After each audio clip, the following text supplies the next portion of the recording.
I shouldn't at this stage decide that application.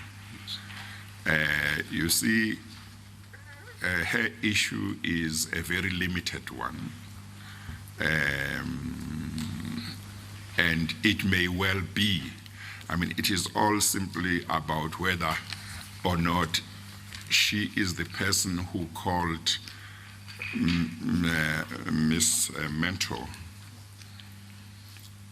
to tell her that the former president would be able to meet her the following day, and whether she is the person who gave her the number of the person that she, according to Miss Mentor, said would meet her. That's basically all. Now, it is possible that before the end of Miss Mentor's evidence, before cross-examination, if cross-examination is granted, it's possible that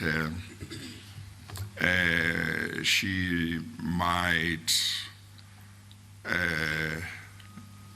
not be insistent that it was Miss Kaunda that called her. I'm saying that because, as Miss Kaunda correctly points out, I think in her affidavit, in another affidavit, Miss Mentor says she received a call from a person, she says a woman whose name she did not know, from the presidency. And Miss Kaunda's version is, during that year, I never spoke to Miss Mentor. So it may be that through questions, we might arrive at a point where Miss Mentor says, well, I believed it was her, but I can't be sure, or whatever, in which case it may well be that Miss Kaunda might say, look, if she is able to say she's not sure, there's no need to cross-examine. I don't know, but I'm just saying my inclination is that we should wait a bit, particularly because also, as I recall the role of the Commission's legal team, their approach is not to regard witnesses such as Ms. Mentor and Mr. Jonas and other witnesses that they will present to the Commission as their witnesses, in the sense in which one talks about that in litigation in a court of law. They present them and will ask questions, including questions that seek to establish whether what they are telling the Commission is true. So it may well be that at the end of the questions that the Ms. Silo will put to her and questions that I may put to her, that issue might go away. So that's the reason why I'm inclined to defer that application. In regard to, is it Major General? No, in regard to Dolo. Yes.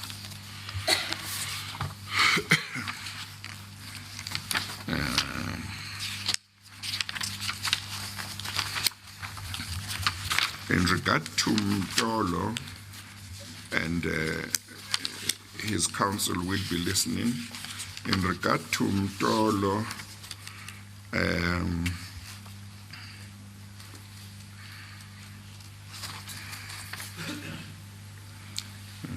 I'll just tell you.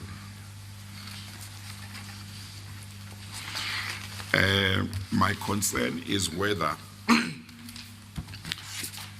in his affidavit, what he has told us is his full version about his encounter or dealings with Ms. Mentor, because I would like to know that it's a full version in relation to that incident or that encounter. And part of the reason why it's important for me to know that is because when I grant leave to cross-examine to any implicated person, I intend to put a time limit. I don't intend to just allow cross-examination that will just go on forever. Yes. But obviously, I want to try to the best of my ability to give a time that is fair to one, the commission, the public interest, to the implicated person, and so on. I want to take into account everything. Yes. And if I don't know the full version, I might not be able to give a realistic time. But if I am told that what he has put here is the full version relating to the incident, then we can take it from there. So that's Mtolo. And Chair, I take it that you're referring to the version put up by Mr. Mtolo in D3, page 49, paragraph 3. In that affidavit, in the whole of that affidavit. Yes. Yes. Because that is a response to paragraph 120 of Ms. Mentor's evidence, and it's a bare denial. Yeah, so as I say, if his counsel says to me, this is the full version, Yes. then I'll treat it as the full version. Yes. But they might have focused on just dealing with that one. In other words, I don't like a situation where you say, no, I deny that I was there on that day, but actually you were there the following day. Yes. You know, and whatever she may have said happened on the one day actually happened on the other day. I want you to be able to say, it didn't happen on that day, but I did come the following day, and this is what happened the following day. Then I have a full picture. Yes. Okay. Okay. And then, well, Mr. Hlongwane, I didn't have his affidavit as yet, so is it convenient to place it before you? Let me. Chair, can I ask for your registrar's Yes. kind She's coming. permission to hand this up to you? Yes. You will see that I had started to mark it 3A. Yeah. I had not completed the pagination, but Yeah. at least we know where it starts. Yes. Okay. If you could go to the folder under Mr. Hlongwane, Yeah. you will see it ends at 3. What follows thereafter is 3A and so on. We will complete the pagination later. Yes. So let me ask you to place it in that folder. Yes. Okay. 3A will be the letter, dated 27 August. 3B is the second page of the letter. And 3C is the beginning of the affidavit. Yes. We will complete the pagination later, as I say. No, that's fine. I'm not too sure whether you can give any guidance at this stage because you have not looked at the affidavit. Yeah. But from our side, we accept that that is a substantive application Yes. within the meanings of the rules, Yeah. and that you should be able to give some directions on it. Yeah. No, we won't be too formalistic about some of these things, so that's fine. It's fine. We'll take it as his application. Okay, so I will have to have a look at it, or maybe his counsel, if he stands up and says anything, we'll take it from there, because as I said in the private meeting I had with all the parties just now, my recollection was that as far as Mr. Hlongwane is concerned, Ms. Mentor said nothing more than simply that she was introduced to him on a flight to China. Yes. The affidavit of Mr. Hlongwane gives a substantive version in our view, and it's quite interesting because Yes. it raises more questions which can only be clarified if he comes in, because he admits to some of the meetings taking place between him, Mr. Duduzane, Yes. and Mr. Jonas, Yes. but rephrases the agenda for those meetings. And therefore, it's important for the pursuit of the truth to try and examine his version. Yeah. Yeah, okay. That's in relation to Mr. Jonas, that he would like leave to cross-examine through his counsel. That's fine. And then there is the application by, is it Major General Nonopi? Yes. Now, I've read the affidavit by Major General Nonopi. At this stage, it seems to me that unless I've missed out something, that it probably is also not a full version. As you will recall, Mr. Jonas's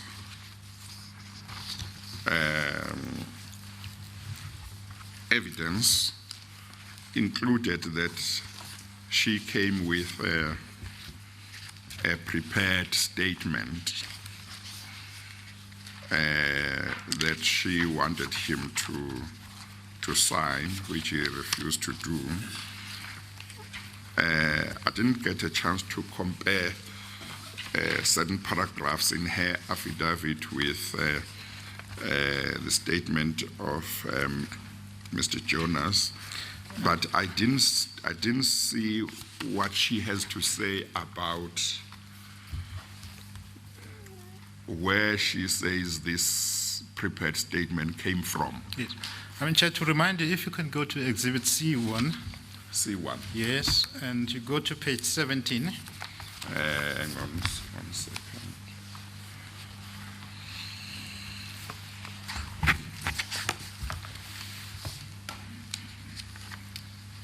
Okay, no, I see that they didn't bring my C1. I've got D's only here. I can place. But you can maybe read to me what you wanted to draw to my attention, and we can move All I on. was going to say is that from C1, page 17, Yeah, and maybe let me place a copy of one of my colleagues before you. okay. C1. Well, I guess that relates to Mr. Jonas. I Indeed. think the reason why it's not here is because it wasn't expected we would need it. But he gives a detailed version beginning from paragraph 51, Yeah, that I remember. relating to not only Major General Nonopi, Yes, but his involvement with other of his officials at that point in time, including Brigadier Nklemeza. yes, And so it is not enough to simply respond to that version by a cryptic denial such as the one you may find in his statement. For instance, page 6, paragraph 5. There's a copy, Chair. Can I ask for your Yeah. registrar's yeah. kind indulgence again?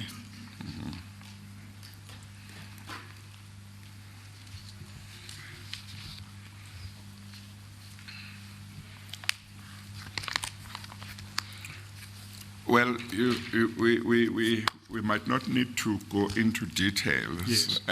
Because I'm just giving my inclination. I'll hear what their counsel might have to say. In regard to Major General Nonopi, for example, if I recall correctly, she didn't come alone Yes. to see Mr. Jonas. She Yes. came with, I think, one other person. I don't know if it was two people. But I think it would be important, for example, that we know what the version of the other person is. Yes. Because what if that other person says, no, actually, that prepared statement or what Mr. Jonas is saying is true. So it's important that when I decide whether to grant leave to cross-examine, I have as full a picture as is possible.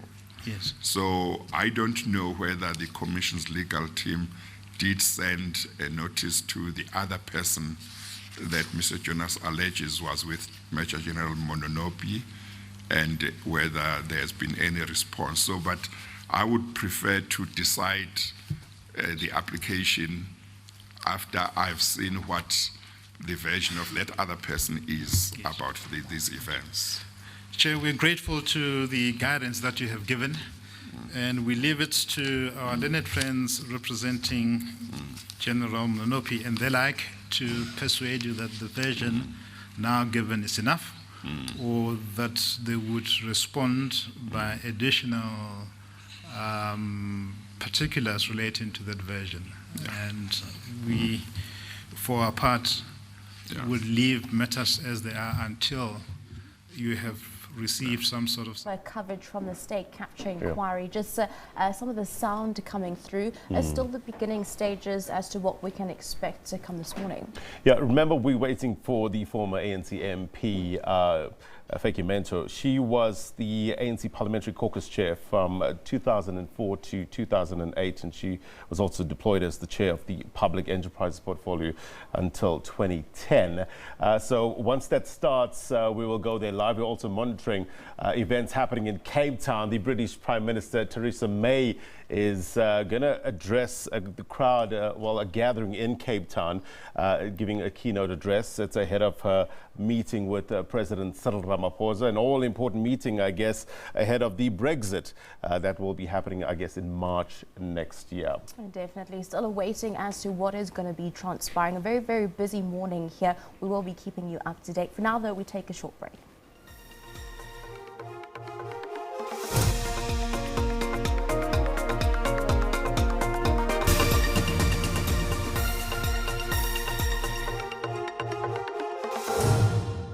Clientele funeral plans. It's your final gift of love. I chose the clientele funeral plan because it's affordable and suits my budget. I chose clientele because they are an original. They've been around for a long time, and I know with them my family are in good hands. I'm a farmer and I'm a businessman, and I know a good deal when I see one. Clientele is a good deal. Clientele is the name I trust. SMS plan to 31043 and we'll call you back.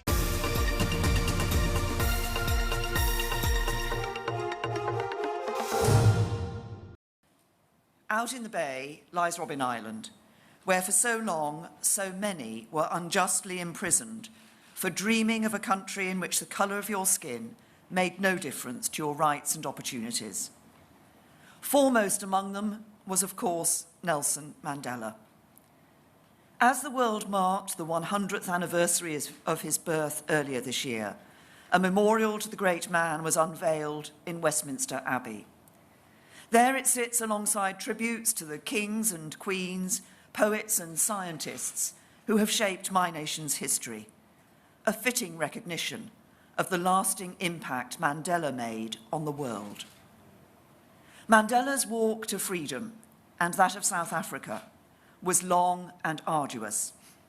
But 28 years ago, barely a mile from here at Cape Town City Hall, he spoke for the first time following his release from decades behind bars.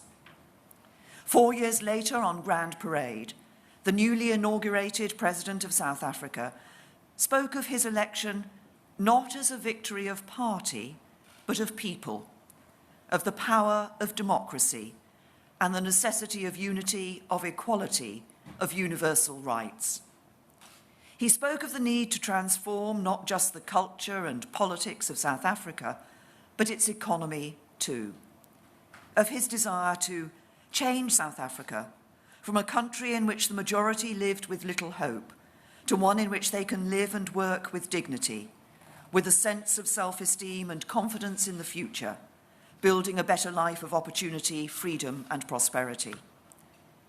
It was a bold vision, one shared not just by millions of South Africans, but hundreds of millions of people across the world. People including Kofi Annan. His unlikely journey from Ghanaian suburbs to global leadership took a very different route to that of Mandela.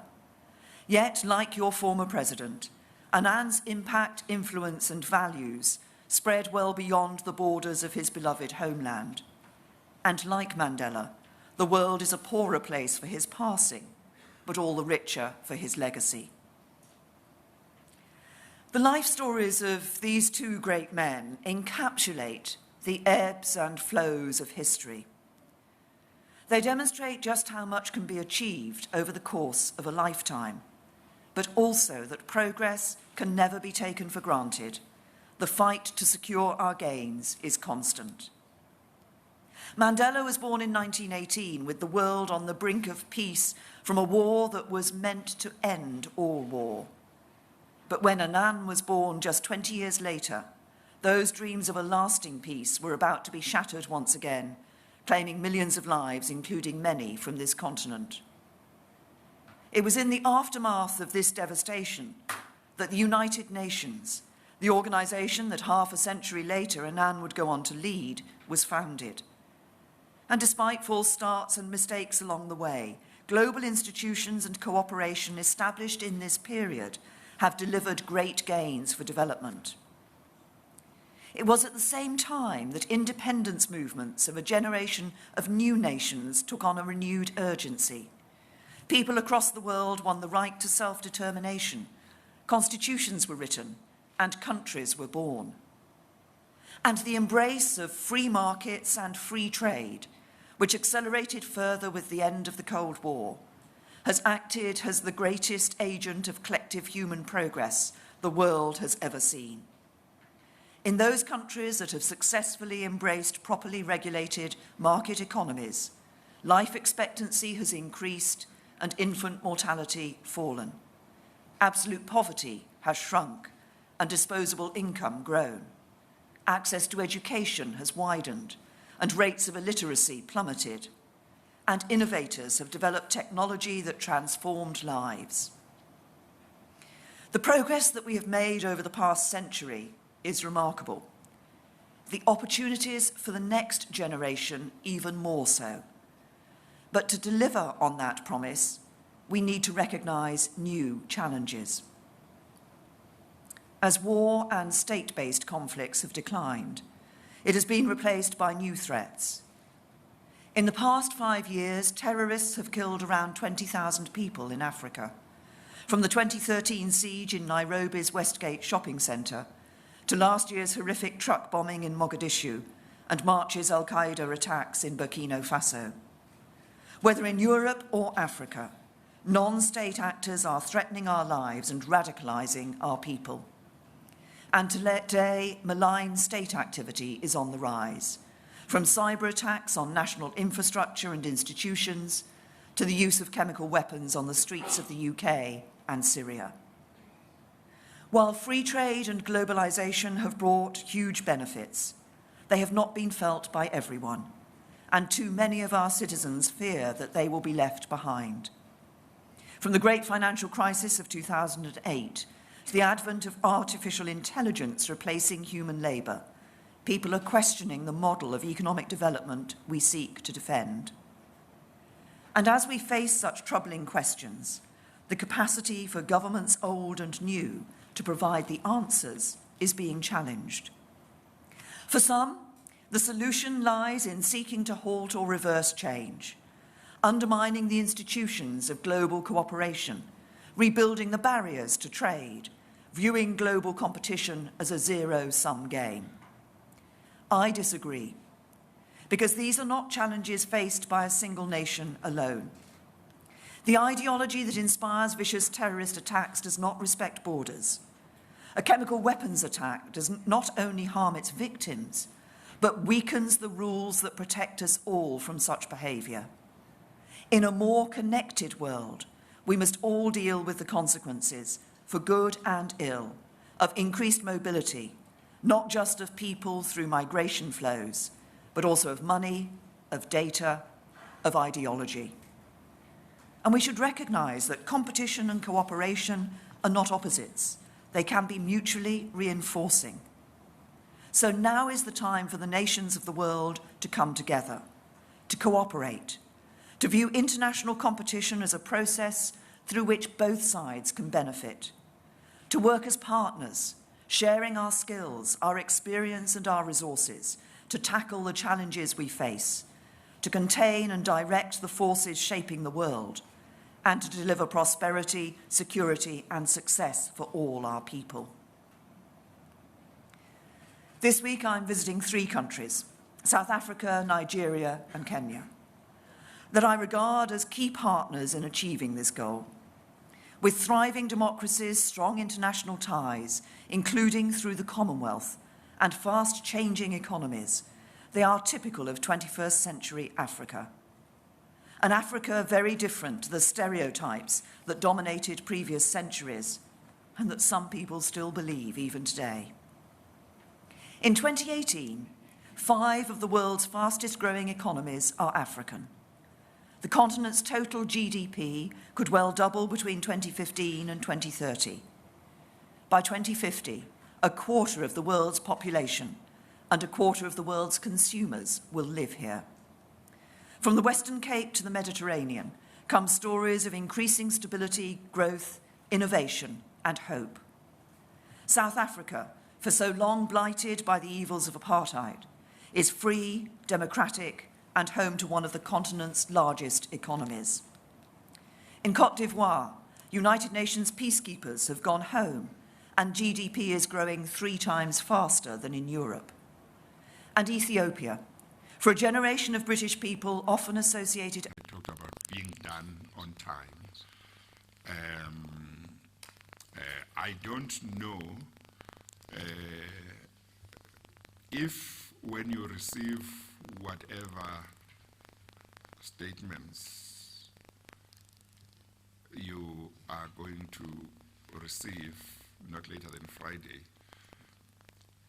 if you receive them and you take the view that there is no need for you to check anything or verify anything or check anything with any other person, it may be that we can definitely have cross-examination starting on Monday. But I don't know if you receive statements, affidavits, and they require that you check certain things before cross-examination of a particular witness can start. So I don't know whether you have any view in regard to that eventuality. Yes, Chair, we would simply suggest that out of planning, we Yeah. ask those witnesses to keep themselves available for Yeah. cross-examination from Monday. Yeah, okay. And it will, of course, be Mr. Jonas, Ms. Mentor, and Mr. Maseko, who Yeah. is scheduled for Friday, but we would like to indicate that he's available tomorrow if all other persons Yeah. do not have any objection to advancing his evidence. Okay. So those will be the 3 witnesses who would ask to make themselves available for cross-examination next week. Yeah, yeah. Okay, no, that's fine. Okay, thank you. Then those applications stand deferred, and before the end of the week, we will deal with Mr. Hlongwana's application. Thank you, Chair. Thank you. Before Mr. Pretorius has something to say, I omitted to say earlier on that we started later than we should have, or than the time I had indicated. I think we started about 10 to 10. I had said we would start at 9:30. We apologize for that. I had to have an urgent meeting with the lawyers for various parties to discuss some of the matters. So I just want everybody to know that definitely when we have said we are going to start at a certain time, we try to make sure that we start at that time unless there is a really good reason, and we will communicate that good reason to everybody if it does happen. Thank you, Mr. Pretorius. Before Ms. Mentor resumes her evidence, may I just respond to the proceedings this morning from the perspective of the legal team as a whole, Mr. Chair. There are a number of arrangements for the calling of witnesses early next week that have already been made. Mr. Jonas has not yet finished his evidence. So there are a number of logistical arrangements that the legal team needs to make in consultation with various witnesses and the like. So it's premature at this stage to give any person an assurance of how things will occur next week. And the legal team may well approach you, perhaps in chambers, to set down a date for applications that is a certain date so that we can plan around it. Okay, is the effect of what you are saying is the effect that let's deal later in the week with exactly when cross-examination may start? Yes, we'll have to present a program to you after consultation with various members of the legal team that have various matters that they have planned for later this week and next week, and perhaps it would be better if we presented you with a comprehensive plan that takes into account the various matters that other council must attend to. Okay, that's fine. Thank you. Yeah, good morning, Chair. Good morning, Ms. Silo. When we rose yesterday, Ms. Mento was still testifying. I intend to call her.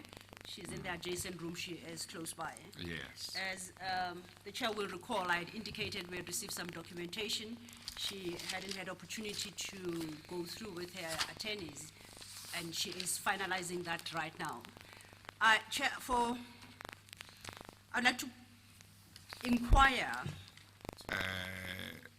You say she's finalizing. Does that mean she might not be ready, or is she ready? No, I understand that she is ready. Oh, okay. Yes, I was explaining her absence in the room currently. Okay, Thanks, okay. Chair. In light of there she is, in fact, in light of the Chair's decisions this morning, and so not to interrupt perhaps Ms. Mento's evidence, I would like to clarify two issues. And that, in fact, three. They relate to the people implicated by Ms. Mento's statement. As the Chair correctly pointed out, we are in receipt of Ms. Kaunda's affidavit and Advocate Mtolo's. I understand the Chair has granted them opportunity to indicate whether their documents constitute the totality of their version. My question of clarification is, if they choose to make additions, do those constitute supplementary affidavits, permitting me to put before Ms. Mento what they already have on the affidavits at hand? Or do they intend to decide whether to withdraw the affidavits and any admissions made therein and refile? That's the first. Just repeat the first. The first question, or the affidavits that we already have, even if the representatives for Ms. Mento, Ms. Kaunda, and Advocate Mtolo were to conclude are not comprehensive enough, am I to understand that by Friday they are required to supplement, which is not to withdraw what's already filed? Let's take one by one, because they are not the same. I will start with Kaunda. Ms. Kaunda, I don't have any concerns about the adequacy or otherwise of her affidavit. Yes, Chair. So the only reason why hers is deferred is because Ms. Mento is still testifying, and she will be asked questions which may or may not result in her adopting a certain stance in regard to her evidence about Ms. Kaunda. And if she adopts a certain stance, that stance might mean that Ms. Kaunda might see no reason to have to cross-examine her. With regard to Mr. Mtolo, I have said to them, to his counsel, I have concerns whether the version they have put up in his affidavit, the version that he has put up, Mr. Mtolo, in his affidavit, is a full version in regard to those allegations. But if I'm told by his counsel that it is his full version, I will have regard to that, and then we'll take it from there. His counsel has chosen that he would rather just listen further to the evidence of Ms. Mento, and they'll make a decision later as to what to do. So I think that if, for example, there were to be a supplementary affidavit, and if you wanted to put that to Ms. Mentor before she's cross-examined, we could look at that. Thank you, Chair. Chair, am I to understand, therefore, that I can, today, put the versions as currently are on Yes. record? Thank you. Yes. And we will decide whether there's a need to put further supplementary versions.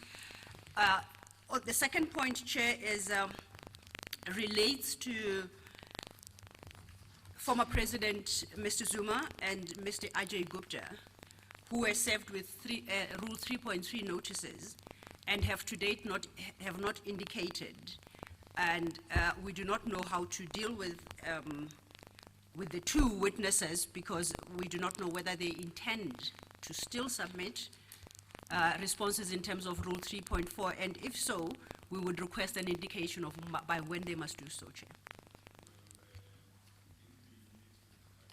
In the meeting that I had with the Commission's legal team together with counsel representing various parties, counsel from the former president were also there, and they've indicated that a decision is yet to be taken, if I understood correctly, whether they will apply, whether the former president will apply for leave to cross-examine or not. But that decision will be communicated on Friday, and I think if they decide to,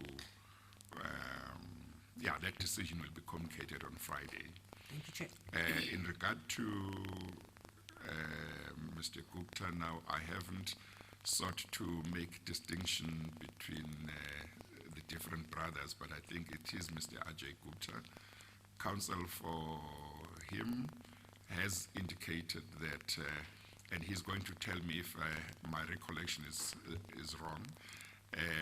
He has indicated that a decision has been taken to file an application for leave to cross-examine, and that application will be filed on Friday after they will have been, I think, served with some further documents by end of today.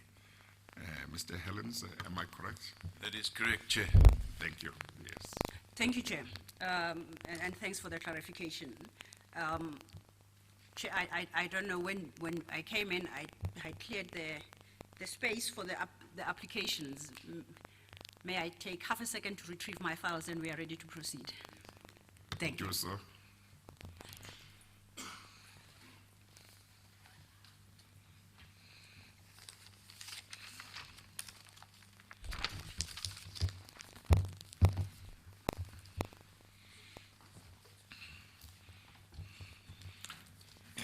Maybe while you are getting your stuff in order, may I put some questions to Ms. Mentor. Good morning, Ms. Mentor.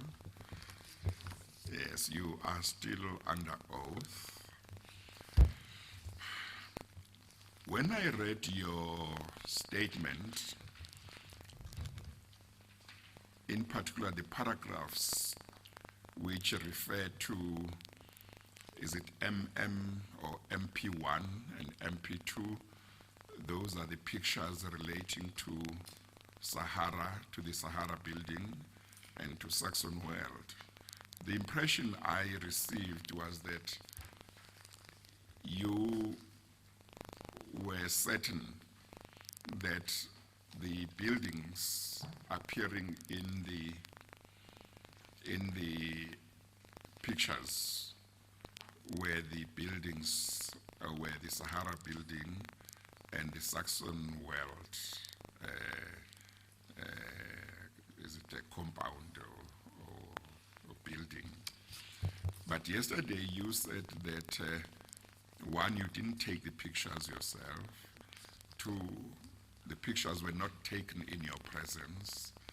It's pictures that you took from, basically got from the media. Is that right? That's right, Chairperson.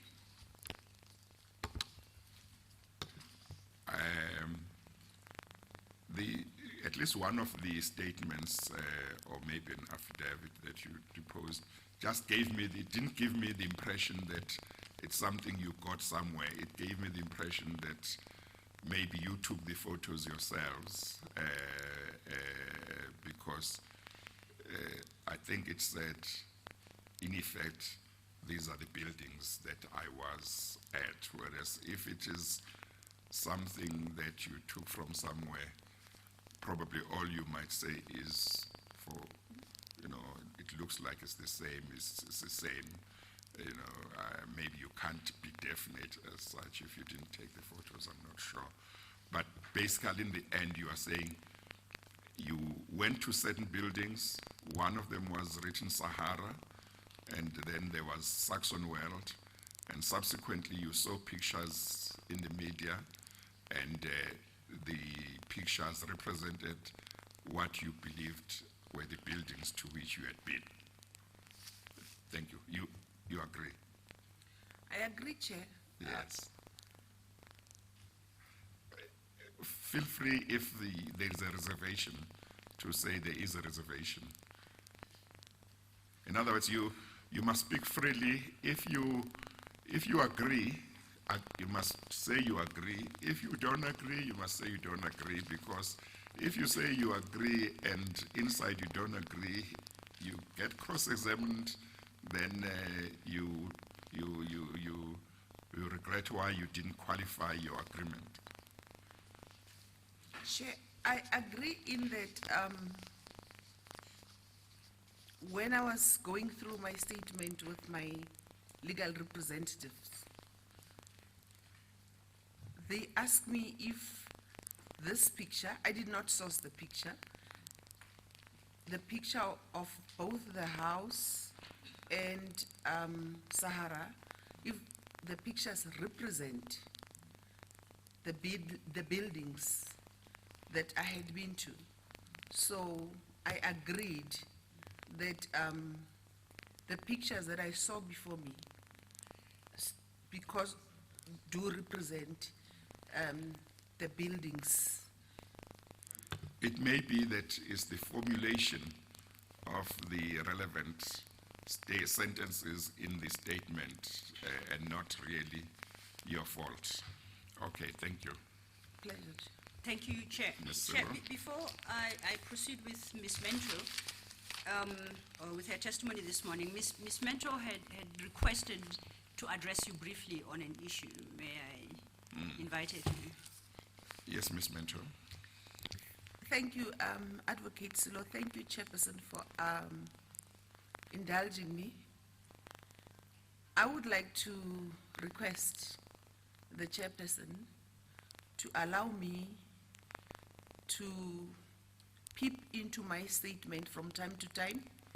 I do not have an intention to read it. Events that are covered in my statement occurred 8 years ago plus, and I need to, from time to time, peep, have a look into it, not necessarily read it. So this is the humble request that I would like to put before you today, Chairperson. I don't have a problem allowing you that. One understands that there has been a lapse of time.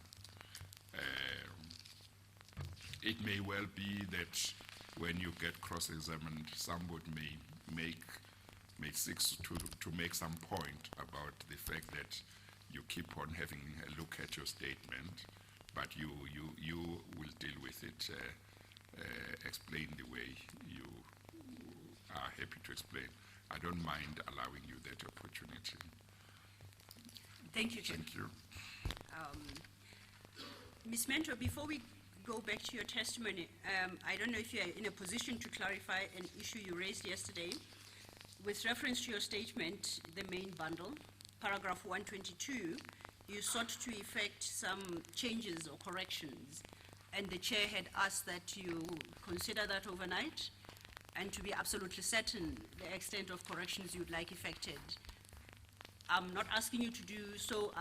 I want to find out whether you are in a position now to make the final corrections, or would you still want the matter to stand down? I would still want the matter to stand down. Thank you. When we Well, I presume that's not meant to stand down now or in the true sense, but that she would rather do that later. In No, the indeed, meantime, it's- we go on with the evidence in the meantime with We other do. evidence. Indeed, Chair, I confirm that what she's standing down is when she makes the final Oh, correction. okay. And she'll still come back to the Chair on that one. Okay. Thank you, Chair. Ms. Mento, when we parted yesterday afternoon, you had informed the chairperson of your interaction and discussions with Mr. Ajay Gupta, and you had, I think, stopped where you testified that Mr. Ajay Gupta had indicated that he had offered you the position of Minister of Finance if you undertook to terminate the Johannesburg-Mumbai SAA route. Do you recall that? Yes, I do. Okay. Now that's where we ended. I apologize, Chair. Apparently I said Minister of Finance. No, I take that back, and you must have been confused. I meant Minister of Public Enterprises. I correct that. Thank you. You recall that, Ms. Mento. That's where we ended yesterday afternoon with your testimony. Yes. Okay. Now, I'm sorry, Ms. Minto. Try and speak, raise your voice so that the recording machine can capture what you say. Thank you. Yes, thank you. Oh, your mic was off.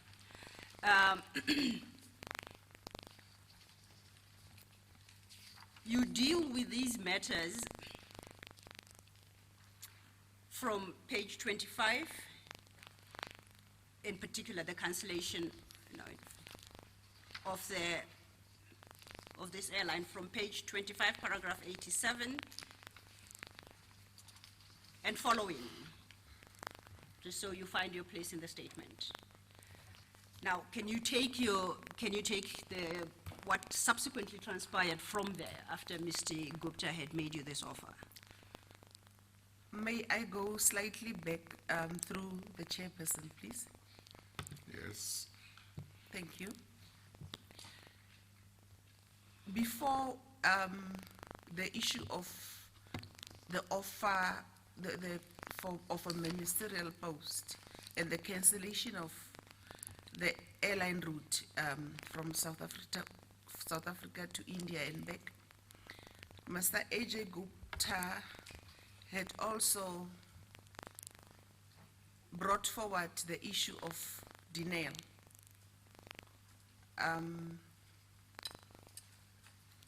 He mentioned an issue of denial that pertained between denial and some companies in India and the Indian government, particularly the Indian government.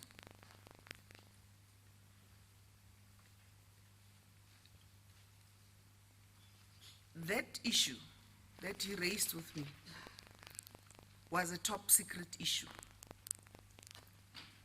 that no private citizen should have known about.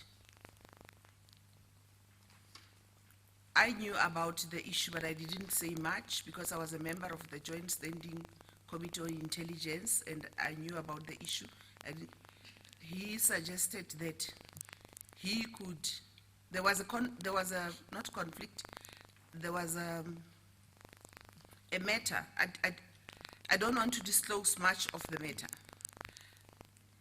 that he offered to resolve between Dinel and the Indian government. I was surprised that he knew about the matter.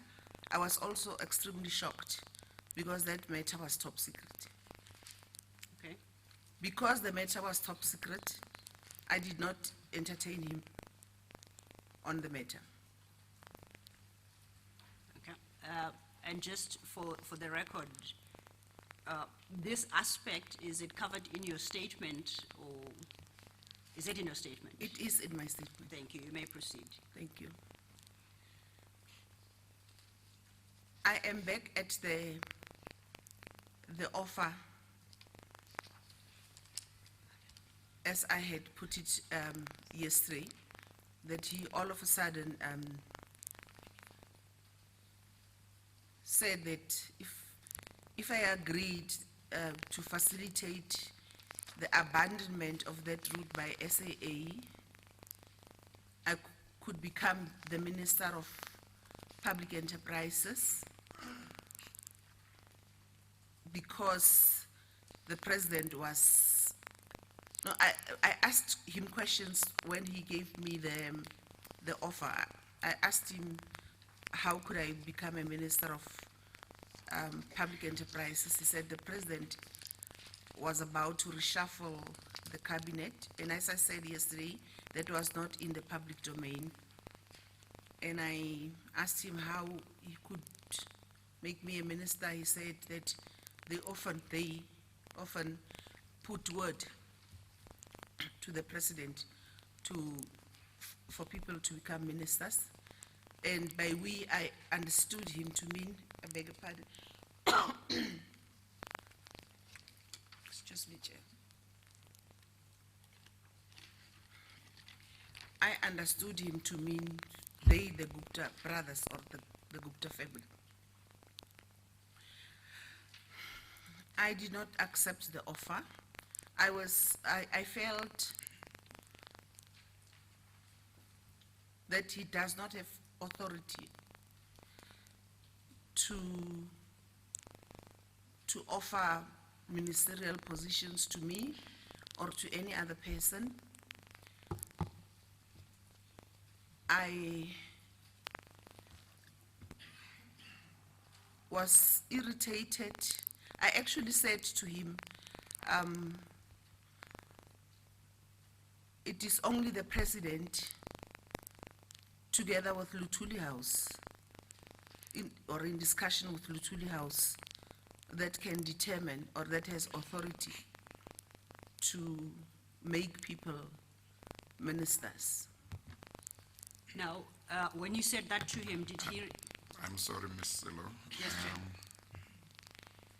I'm going back to the witness evidence about 5 minutes ago in regard to Mr. Ajay Gupta telling her an issue that she says was top secret. I'm assuming that the Commission's legal team has applied its mind or is applying its mind to the question of how that should be dealt with, because obviously, maybe I shouldn't say obviously, because Mr. Ajay Gupta may not know what matter she is talking about if she is not able to say what that issue was. Yes, so I'm assuming that the legal team either has already applied its mind to how it will deal with that, or it is applying its mind, because obviously it is, if that evidence is true, it is quite important. But how it is handled is also important, and the legal team would have to apply its mind as to how that should be dealt with at some stage or another before. Indeed, Chair, we are applying our minds to it. The option is for Ms. Mentor to make a separate statement as regards that and provide the necessary detail, which statement itself shall be deemed secret. And then the Commission can apply for a declassification of the issue together with Ms. Mentor's statement on this matter. Yeah, no, I didn't necessarily want you to address how you propose to deal with it. I just wanted assurance that that is an issue that to which the legal team either has already applied its mind or will be applying, so that it's not left hanging. Chair, thank you, Chair. I can give the assurance that the legal team will definitely apply its mind to the matter. Thank you. Thank you.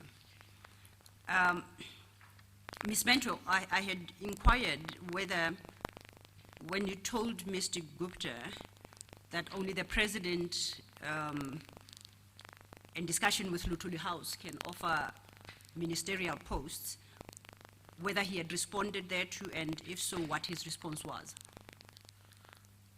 He was not perturbed, or he was not, that did not persuade him to abandon his offer.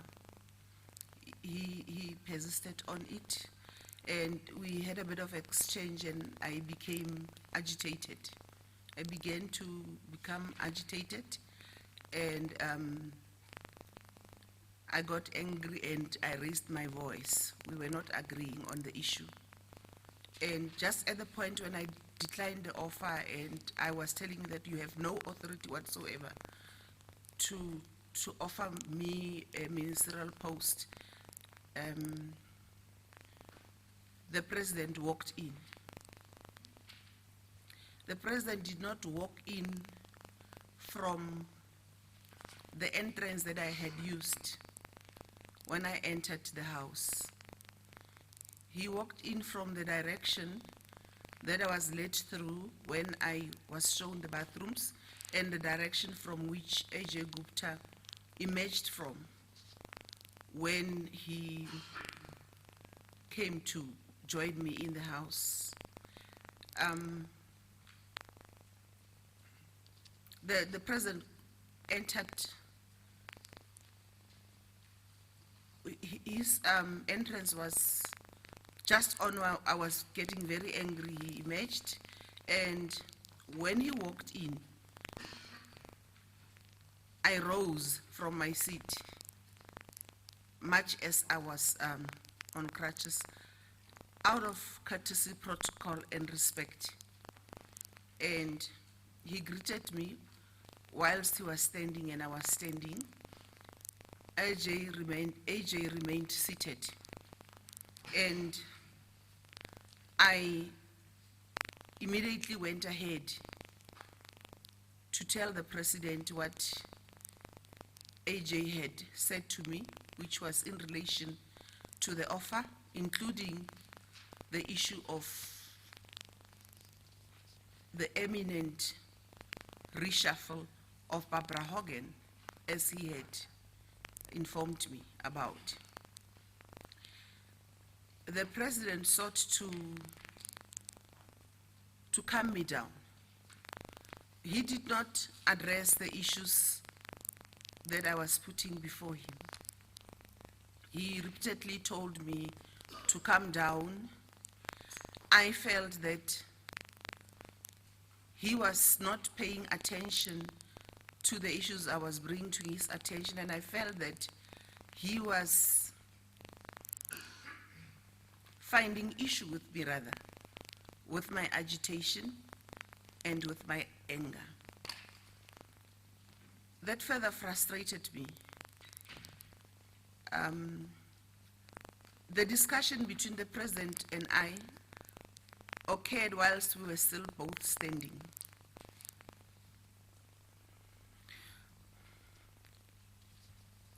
He continued to calm me down, and I realized that he is not surprised. He is not objecting, as I would have expected him, to what Ajay Gupta, what I was telling him Ajay Gupta told me. He neither did not even ask Ajay about the issues I was telling him Ajay raised with me. His mission was just to calm me down. When I realized that I was not winning, I decided that maybe I will have to leave. Now, you say Mr. Zuma's mission was to calm you down, and he tried to calm you down. How did he do that? He asked me to calm down. He repeatedly asked me to to come down, he used both a little bit of English and mostly Zulu language. Okay.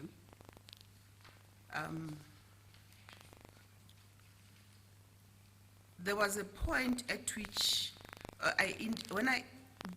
before I indicated that maybe I should leave, there was a time when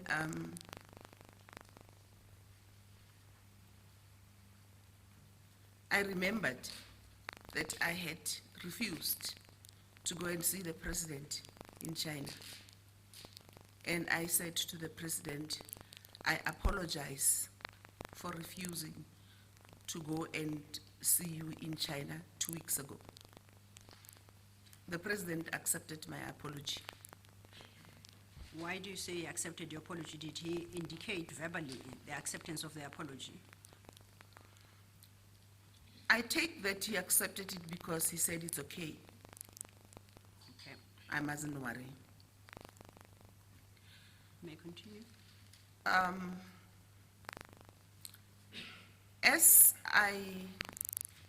Then I told the president that I should leave, I'm leaving, because the atmosphere was just inexplicable to me. And I was the one that was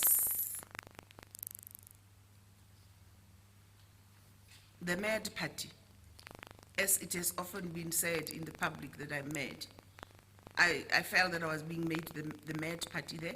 I felt that the president is not attending to the issues that I'm raising with him, so I elected to suggest to the president that I'm leaving. As we were, my bag was on the seat where I had seated, where I had placed it next to me all the time. So the president took my handbag, and we were about to move out. As we headed to move out of that reception area or lounge, Ajay asked him if he would like to eat something. He asked him in a tone that I actually did not like.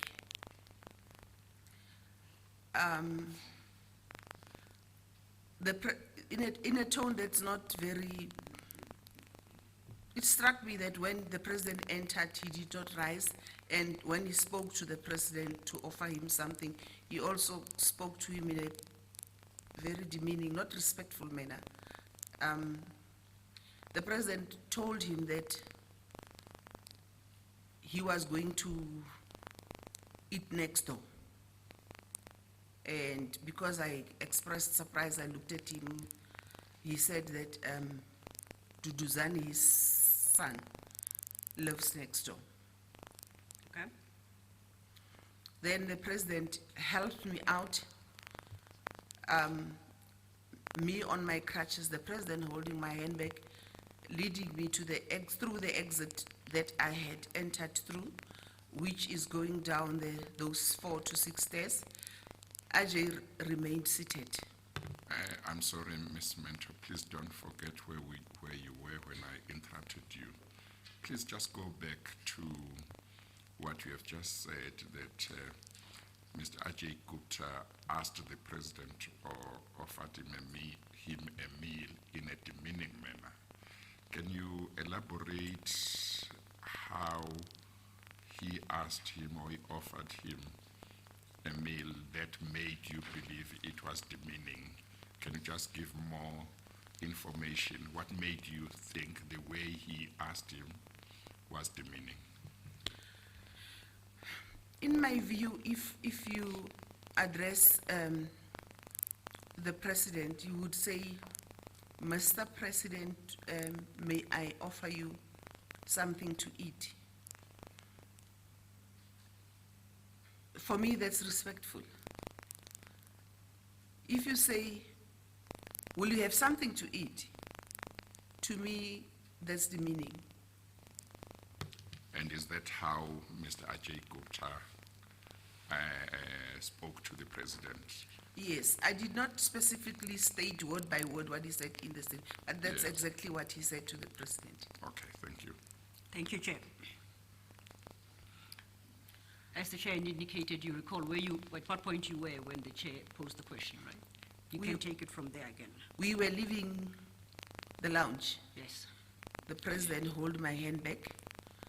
When I descended the stairs, those 5 or so stairs, the president assisted me. As we went out of the lounge, the black twin cab that had brought me from the airport was there. The president assisted me into the twin cab, but even before he did, on our way out of the house, he apologized for having, he said that if he knew that I was on crutches, he would not have requested that I come to see him, I fly all the way to come and see him whilst I'm still on crutches. Outside the vehicle, he continued to calm me down. He spoke to me again in Zulu, calming me down, and he told me in Zulu to look after myself, and he told me that we would meet again. He actually opened the vehicle and assisted me into the vehicle, and we drove our way to the airport. I was driven away to the airport. Okay, can I inquire, in your interaction with the president at this point, did he indicate verbally that he was honoring the meeting you say was scheduled between yourself and the president?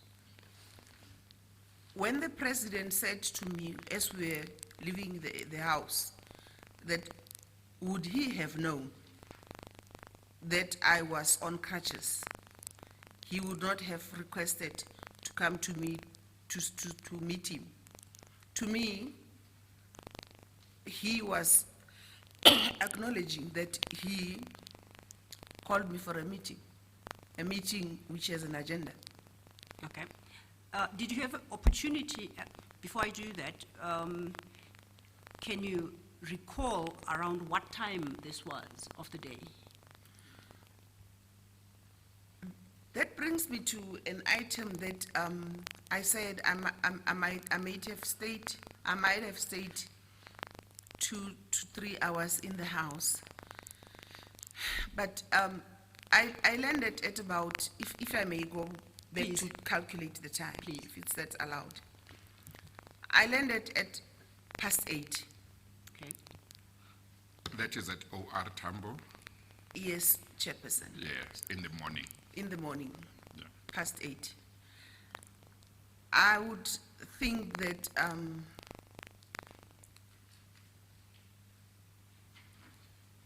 I was at Sahara at about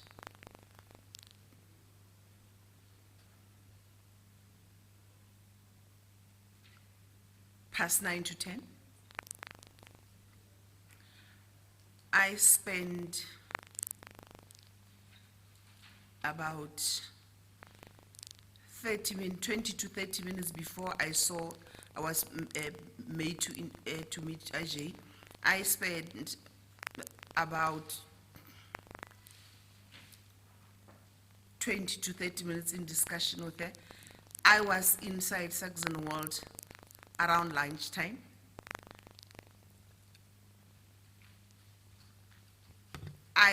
Lunchtime being 1 o'clock? Around 1 o'clock. I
I definitely came in through SAA.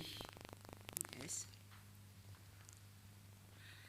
And normally if, I know that I had to recheck in and I checked myself in. Now, if I could have returned with SAA because I've been thinking last night. I was asking myself last night why would I not have checked myself in for the going trip and for the returning trip. So I flew SAA in my head back, but I could have flown another airline. Okay. Firstly, do you have a recollection as to around what time that was? It was definitely after 5 o'clock. Okay. Now, you just to pick up on a point you make, you state that you checked yourself in. I don't understand. What point are you trying to make about checking yourself in or otherwise? What I'm trying to say is that I didn't have a ready boarding pass. Okay. That just allowed me through the gate. Which is what you do if you check yourself for both trips in. I understand. Thanks for the clarification. Now, when you were having the discussion with the president, you say this was in Mr. Gupta's presence?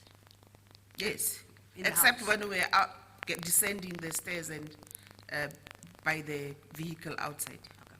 Now, before you got into the vehicle to take you back to the airport, did you at any point remind the president that you flew to Johannesburg specifically to meet with him? Did you have that conversation at all?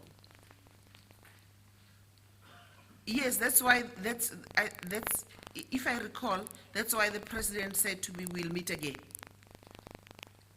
Explain that. If my memory serves me well, I regretted to the president that we did not discuss the issue that was the item of our agenda. Did you express that sentiment to him directly? If my memory serves me well, I did. And his response was, take care of Sinagegele. We will meet again, Ndombazana. Ungakhathazeki. Okay. Now, did you, yes, Chair?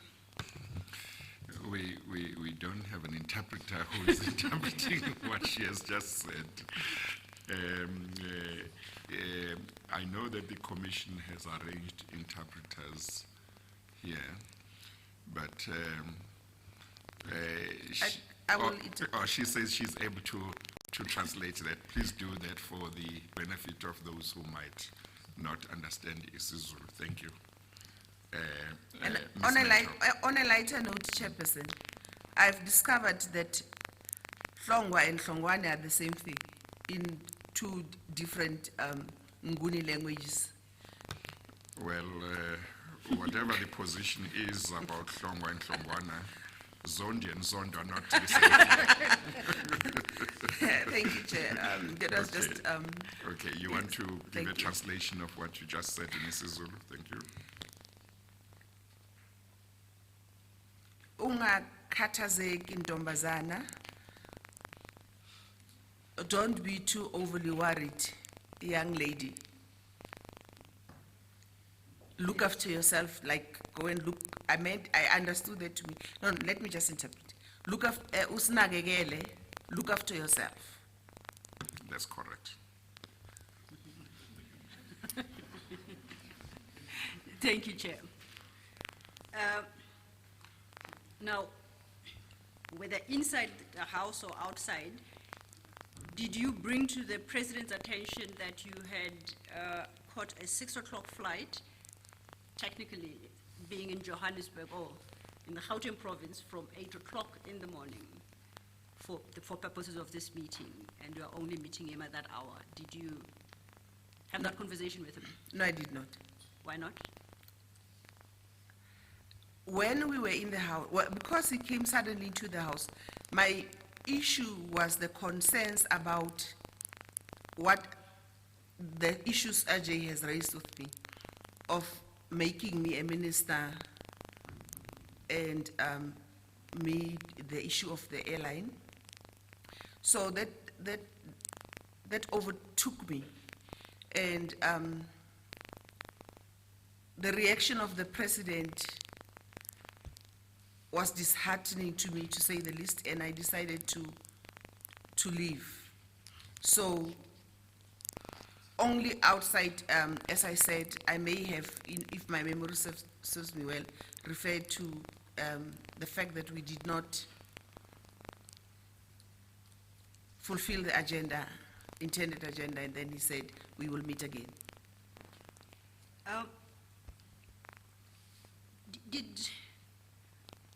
In confirming the meeting for that Monday, was a specific time allocated for the meeting, or was it left open?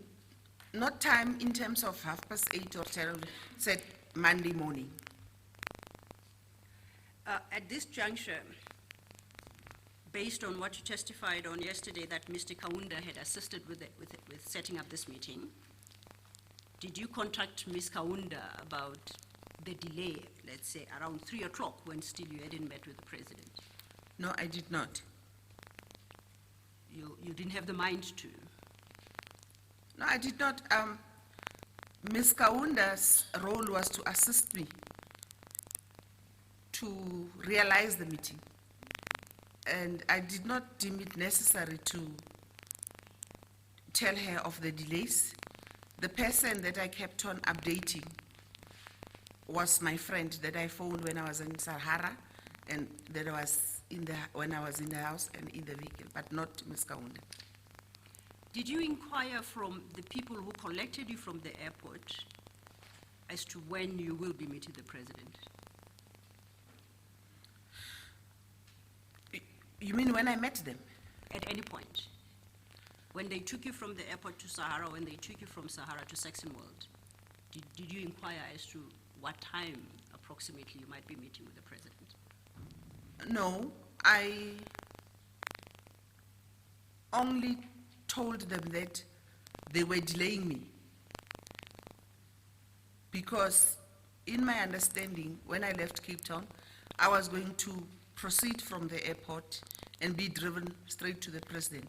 So my issues with them both in Sahara and in the house was that but they explained when I raised the issue that I'm getting delayed, that the president is held up discussing the issue of the strike of COSATU.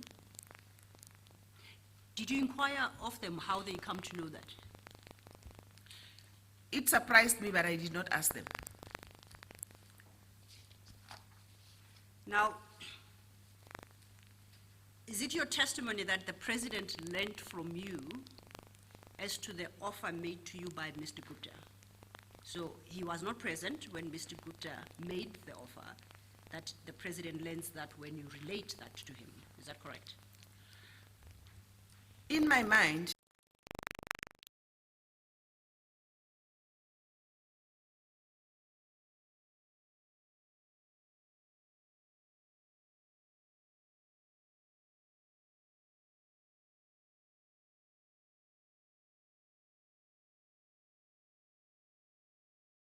and not rely on the fact that he might have heard, put it to him, what IJ Gupta had said to me.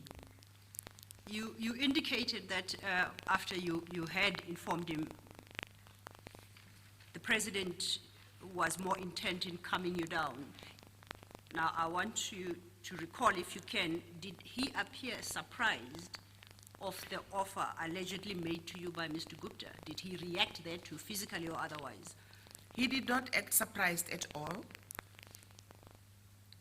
As I say, he was, his main focus was on calming me down. He did not act surprised at all, or angered or annoyed. Okay, you are now outside. He's walked you to the car, and you indicate that he stated you will meet again.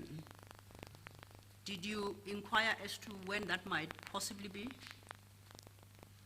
Did you have a conversation with the president about possibly the next meeting that you might set down? No, I did not. You did not. Okay, you are now at the vehicle, and what happens? I'm next to the vehicle, the bakkie that you referred to. I'm assisted by the president into the bakkie. Okay, and then? And the bakkie drives off. And as we proceed to the airport, I'm taken to the airport. I assume I'm being taken to the airport. I call my friend again to say that the meeting did not take place, meaning the meeting specifically about the agenda.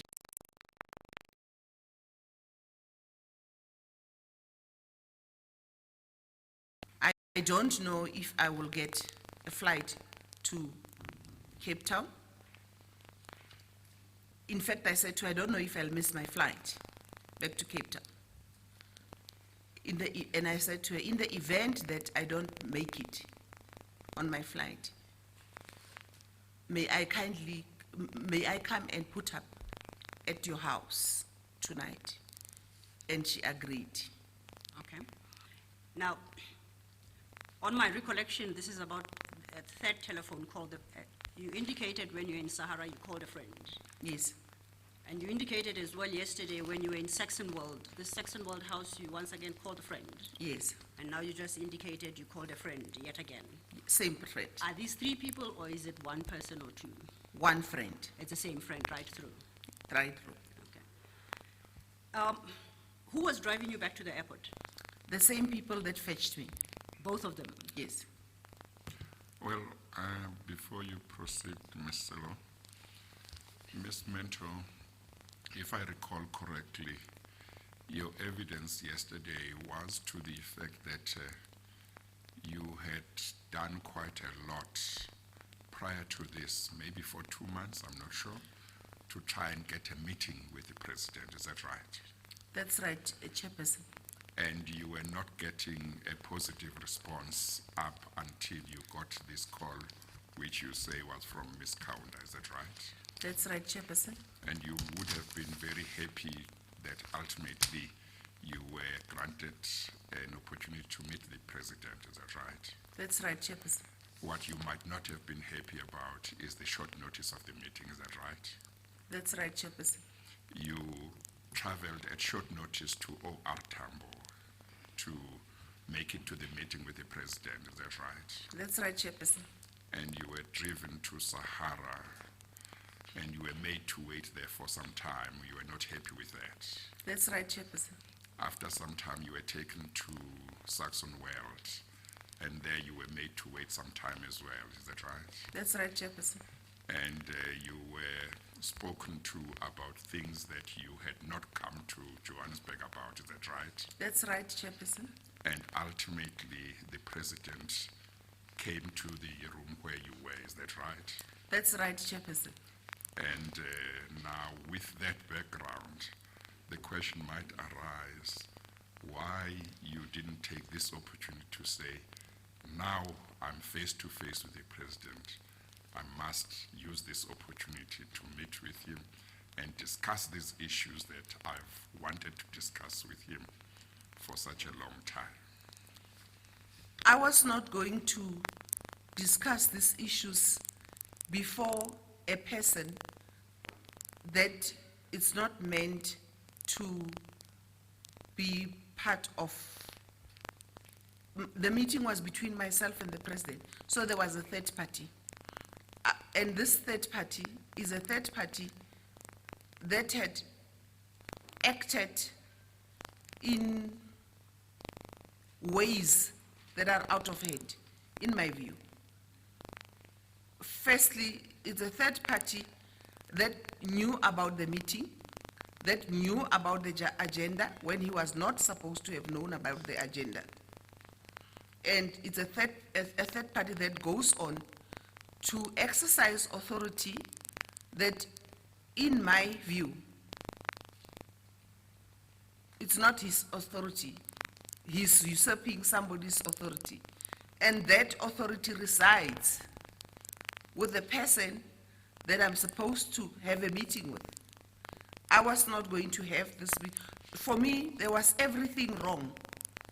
The place, the company, the issues. I was not going to proceed with the meeting. And as I say, most of the time I spoke to the president standing. I did not even take a seat.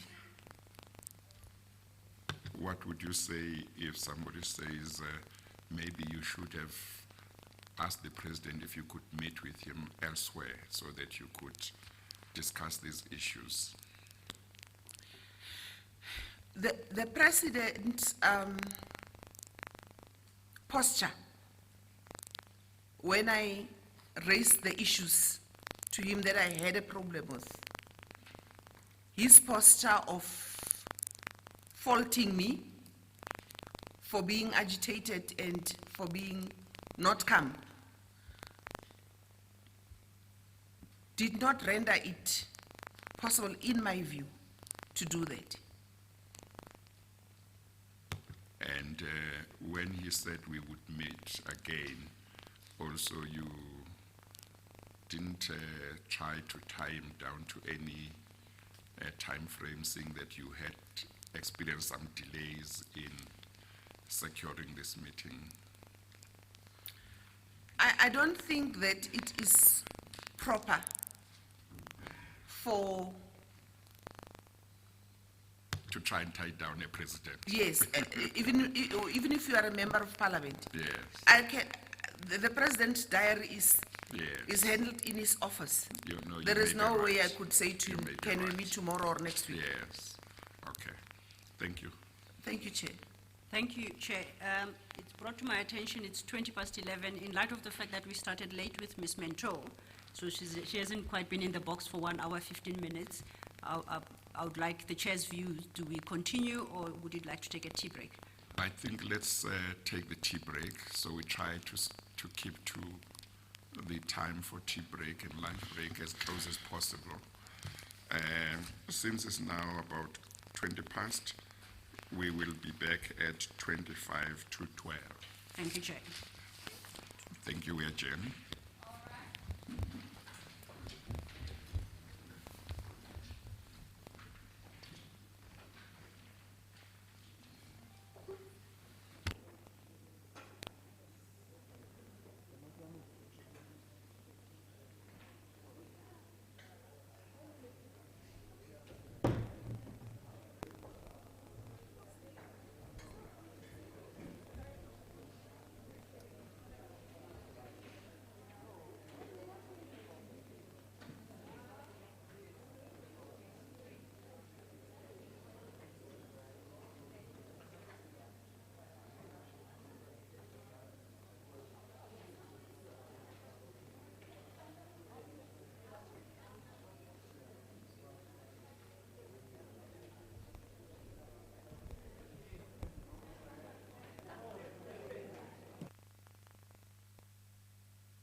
Ms. Silo, before you proceed.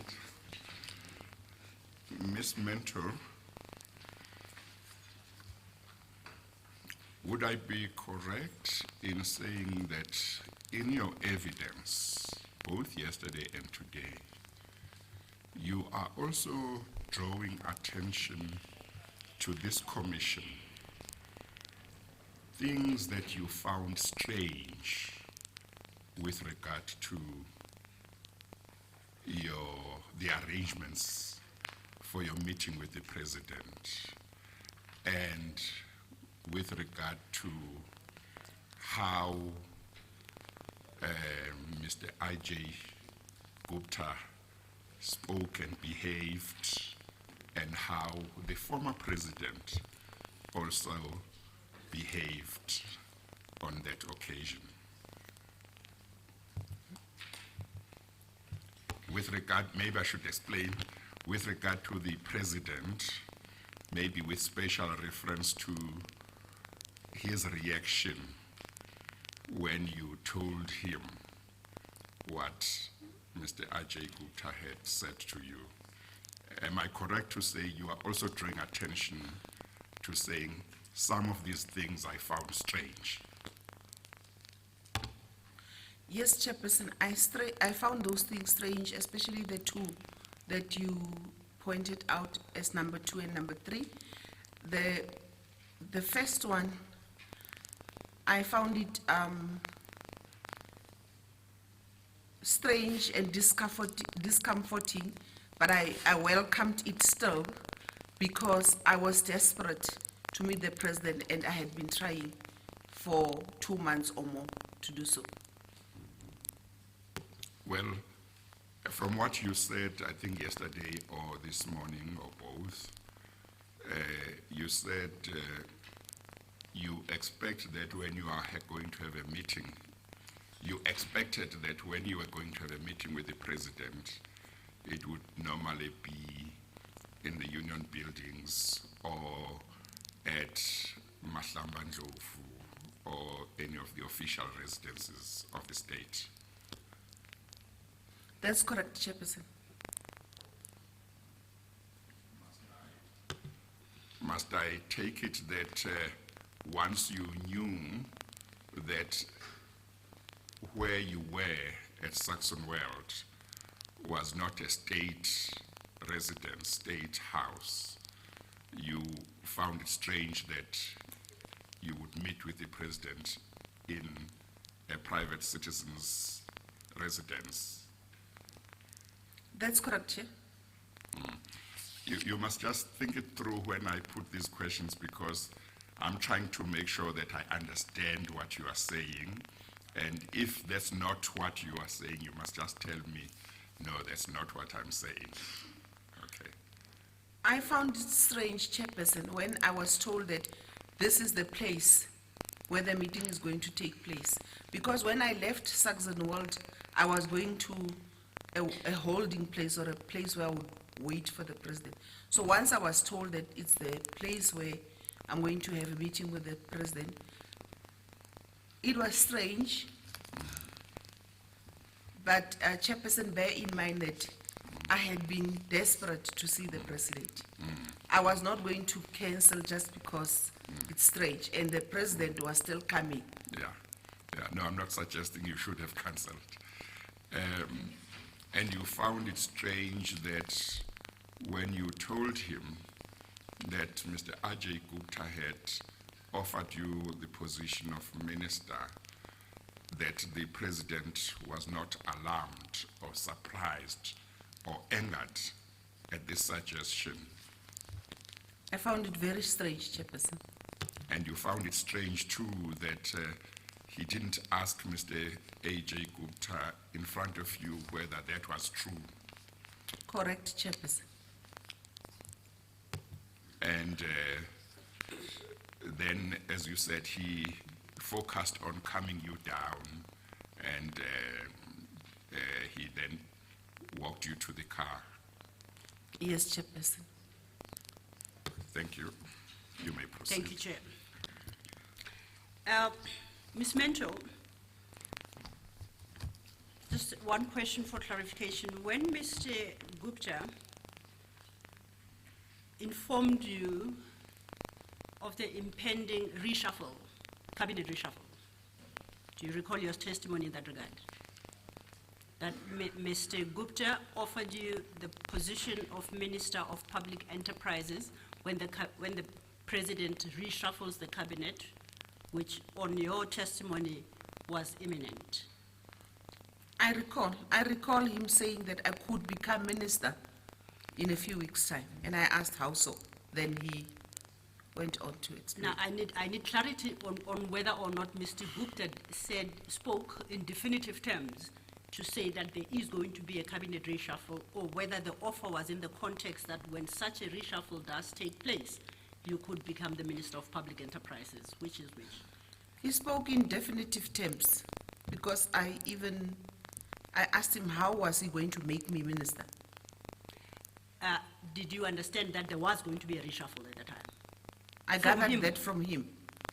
Did you inquire from him how he has that knowledge? I told him that in not so many ways that that's not in the public domain. How he knew that. What do you mean in not so many words? Did you ask him any question as regards his knowledge on this subject matter? My key question to him was how he was able to make me a minister. It was not how he knew there was an imminent reshuffle.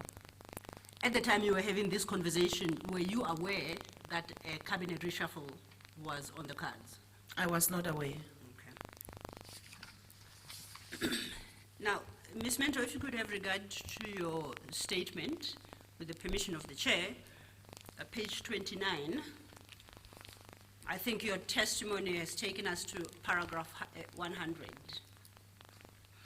And under that heading of offer of position of minister, you then have two other issues you have raised there. Could you just briefly deal with those with the chair?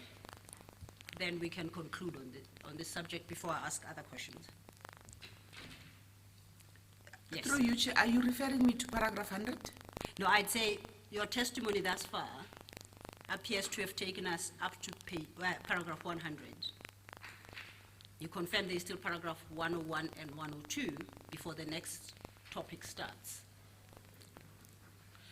Did I not deal with 101 yesterday in terms of saying that I think that my time approximation was not correct?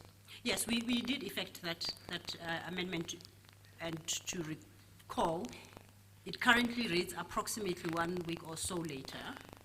You suggested to the chair that we amend that to read approximately 2 to 3 weeks later, or so later. And we have effected that amendment. Yes. So I just want you to deal with the contents of paragraph 101 and 102 and before we get to the next chapter. The reshuffle did occur. Yes. It occurred at the end of October. I was driving from Cape Town Airport when I heard on the radio about the reshuffle, and I called my friend again to say that there it has happened. Barbara Hogan has been reshuffled. My friend, it's the same friend? The same friend.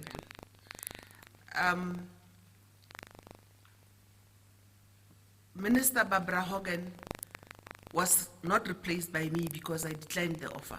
He was replaced by Minister Gigaba. And after his appointment as a replacement to Barbara Hogan, that route that I was supposed to facilitate the closure of did become closed. I was not aware of this until many years down the line, but from media reports, it happened, it did happen. It did not happen under Barbara Hogan, it happened under Minister Gigaba as Minister of Public Enterprises. Okay. Now, just to close on this chapter, the meeting you had set up with the President, in the context that you had set up, never really did take place on the day. Is that correct? In the Is a sense fair that we didn't conclusion? discuss pebble bed modular Yes. reactor. Did you make attempts again through Ms. Kaunda or anyone to establish a further meeting with the president?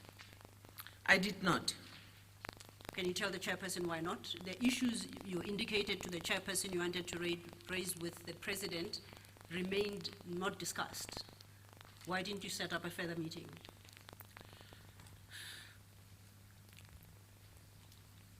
There were at the time issues of the issues of my trip to China persisted. Yes. In the media and in the ANC also. I had gone at some stage to discuss them with Jesse Duarte and Gwede, and that was my second meeting with them. No, the first meeting did not deal with that. It is in the first meeting where Jesse suggested that I should try and hold of. My first meeting was to tell them that I'm struggling to get hold of the president.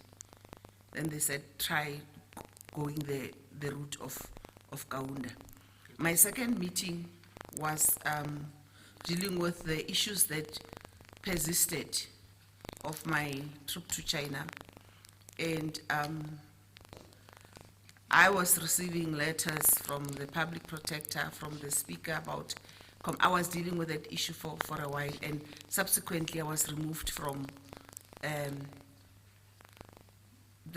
my portfolio as public enterprises. And because I was pursuing the meeting with the president as chairperson of the Public Enterprises Portfolio Committee, when I ceased to be the chairperson, I had no authority to persist with the issues. As a matter of interest, when you ceased to be the chairperson of the Portfolio Committee on Public Enterprises, did you remain a member of the committee? No. I was taken to the Committee of Justice, I think. Okay. Now, did you say you did not inform Ms. Kaunda of what transpired on the day? No. Now, you are aware that Ms. Kaunda has been served with your statement before this commission? Yes, I'm aware. And that she has filed a short affidavit in response thereto? Yes. Okay. Chair, I would like to refer Ms. Mento to the content of Ms. Kaunda's affidavit. It's in the applications bundle. Well, there is a big difference between Ms. Kaunda and Ms. Mento. There it's is not like Hlongwa and Hlongwana. So well, Chair, one of my seniors told me as long as I don't confuse Sello and Mukwena, I'm still doing well. So, thank you. Thank you, Chair. Have you located the applications bundle? Yes, ma'am. The first should be the document received from Ms. Kaunda. Have you located? Could you guide me to the page, please? It should be the first in your bundle. It should have an index, and following the index should be a document with the heading of the commission, followed by Teresa Lakela Kaunda, applicant. Do you have it? D3. No, she didn't write.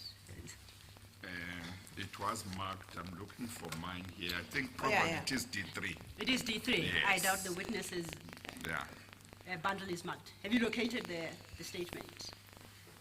Yes. I think you must mark yours D3 as well. Indeed, Chair. I keep forgetting. My apologies, Chair.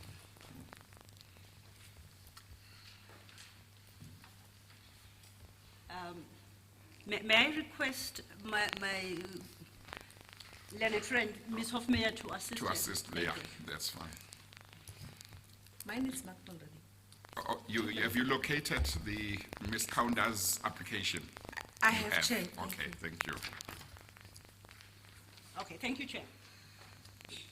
Now, you will notice from what Ms. Kaunda terms the notice of motion, which is the first document, that she takes issue with what you state in paragraph 60 to 64 of your statement. Do you see that? Yes, ma'am, I do. Can we refer to your paragraph 60 to 64?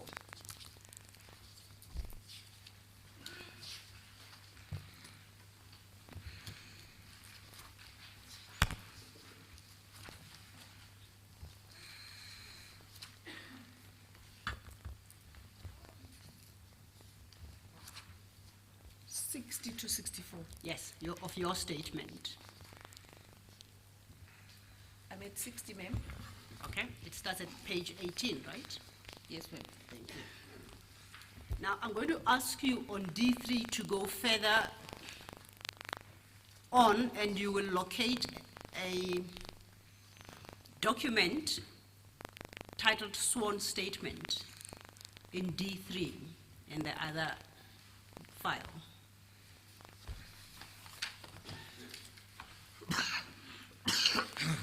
It should be page 3 to 10. Yes. Yes, ma'am.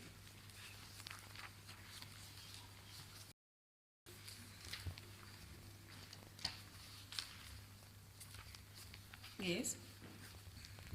And at page 4, then her paragraph 6, she states, and I quote, I deny the contents of paragraphs 60 to 64 insofar as Ms. Mentor implicates me in her statement. Do you see that? End Yes, quote. I do. I find it. Okay. Now, from paragraph 7, she deals with why she takes issue with your averments in paragraph 60 to 64, and you have had opportunity to apply your mind there too, haven't you?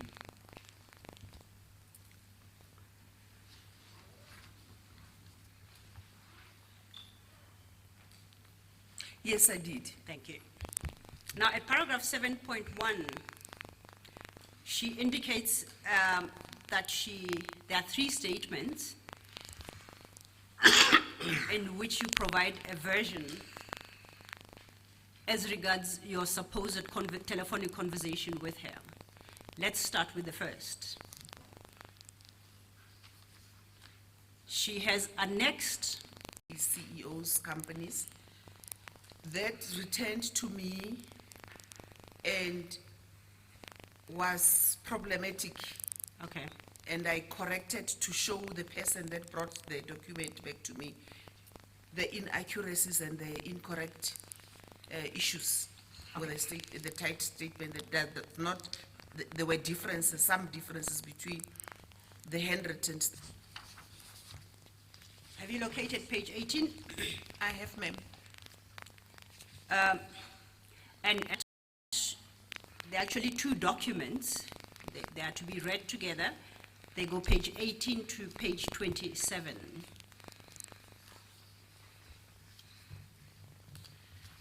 The second document starts at page 23. You see that? Yes, Chair, I do see it. Thank you.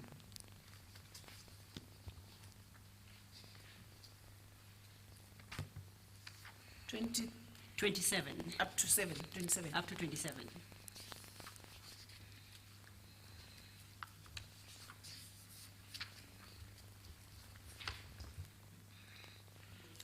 So both those documents Annexure B of Ms. Kaunda's statement. Okay, you understand that?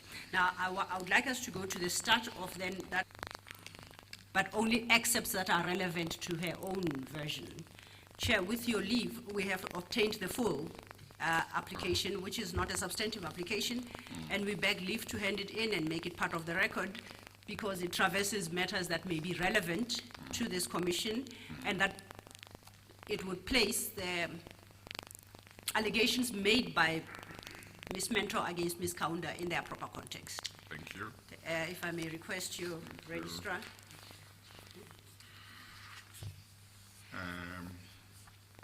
I guess that we should mark that separately from everything else. Well, we marked the High Court judgment What did we mark the High Court judgment? We had a separate marking for the High Court judgment. Maybe we could mark this something. Chair, I understand the judgment wasn't given a number, it was just called judgments. Oh, okay. In the circumstances, may I propose that this be marked D4? Because so far with Ms. Mento, we're on D3. Okay. Thank you, Chair. And if I may hand a copy over for the witness for the file. Yeah.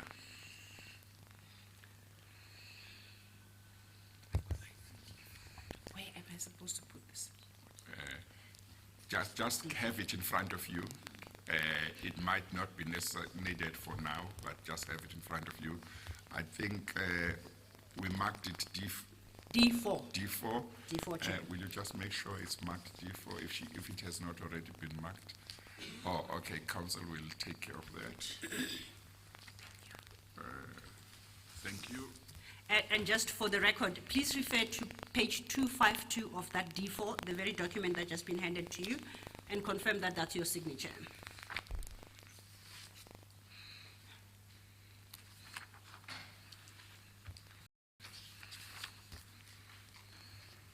That, Ms. Mento, is the complete application you made to the Pretoria High Court, because Ms. Kaunda had provided only excerpts thereof.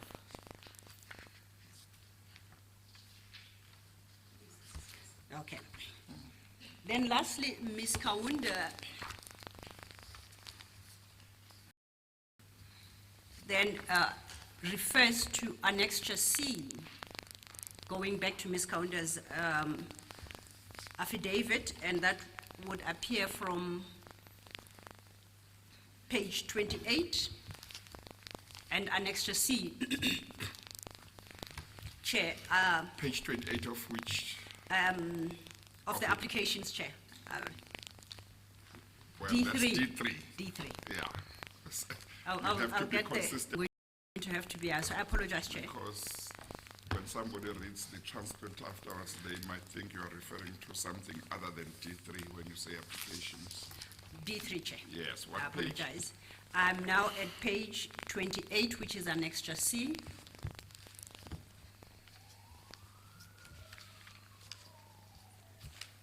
Yes. And Annexure C is basically the notice in terms of Rule 3.3 of the Rules of the Commission and the statements made by Ms. Mento. In that statement she signed, particularly in paragraph 60 to 64, which Ms. Kaunda objects to.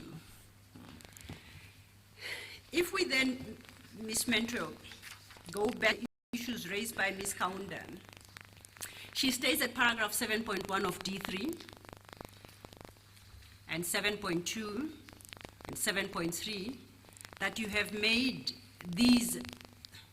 statements pertaining to her in these three sets of documents. You understand that? Yes, ma'am. She then expresses a view that there are a number of inconsistencies when the three documents are read together. Now, if you go to page 4, to paragraph 9 of her statement,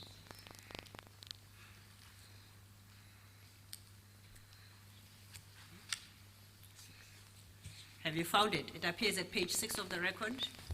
Yes. She quotes what you say in Annexure A.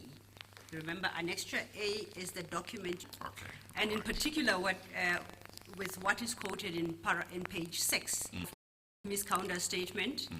Should Ms. Mento want to satisfy herself that is precisely what she said, I would like her to have the opportunity to do so. But if she is willing to accept that she is properly quoted in that page, then she may indicate so and will proceed. Okay.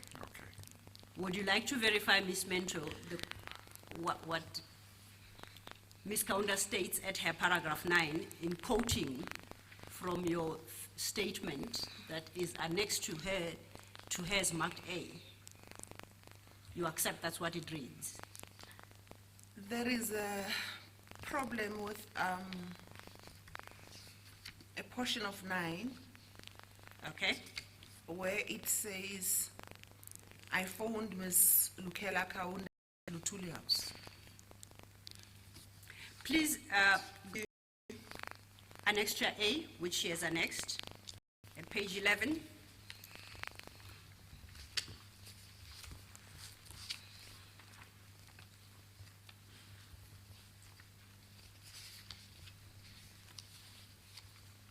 No, it starts at 11. Have you located it? Page 11. It starts at 11, at page 11. Okay, now if you go to page 13, that's where paragraph 25, typed 25 appears. Next to it is the A in brackets is inserted by hand. Do you see that? Yes, I. Immediately below that typed paragraph, there is an entry by hand. And just above it, in brackets, 25B is written. Do you see that? Yes, ma'am. Okay, read for yourself what is in 25B. Or maybe she can just read aloud. Okay. I also phoned Lutuli House repeatedly to get an appointment with the president. Okay, so now then we are back to her statement. We have a problem with her quotation. It is as appears in the statement. Now, she mentions that during 2010, she served as a Deputy Director General.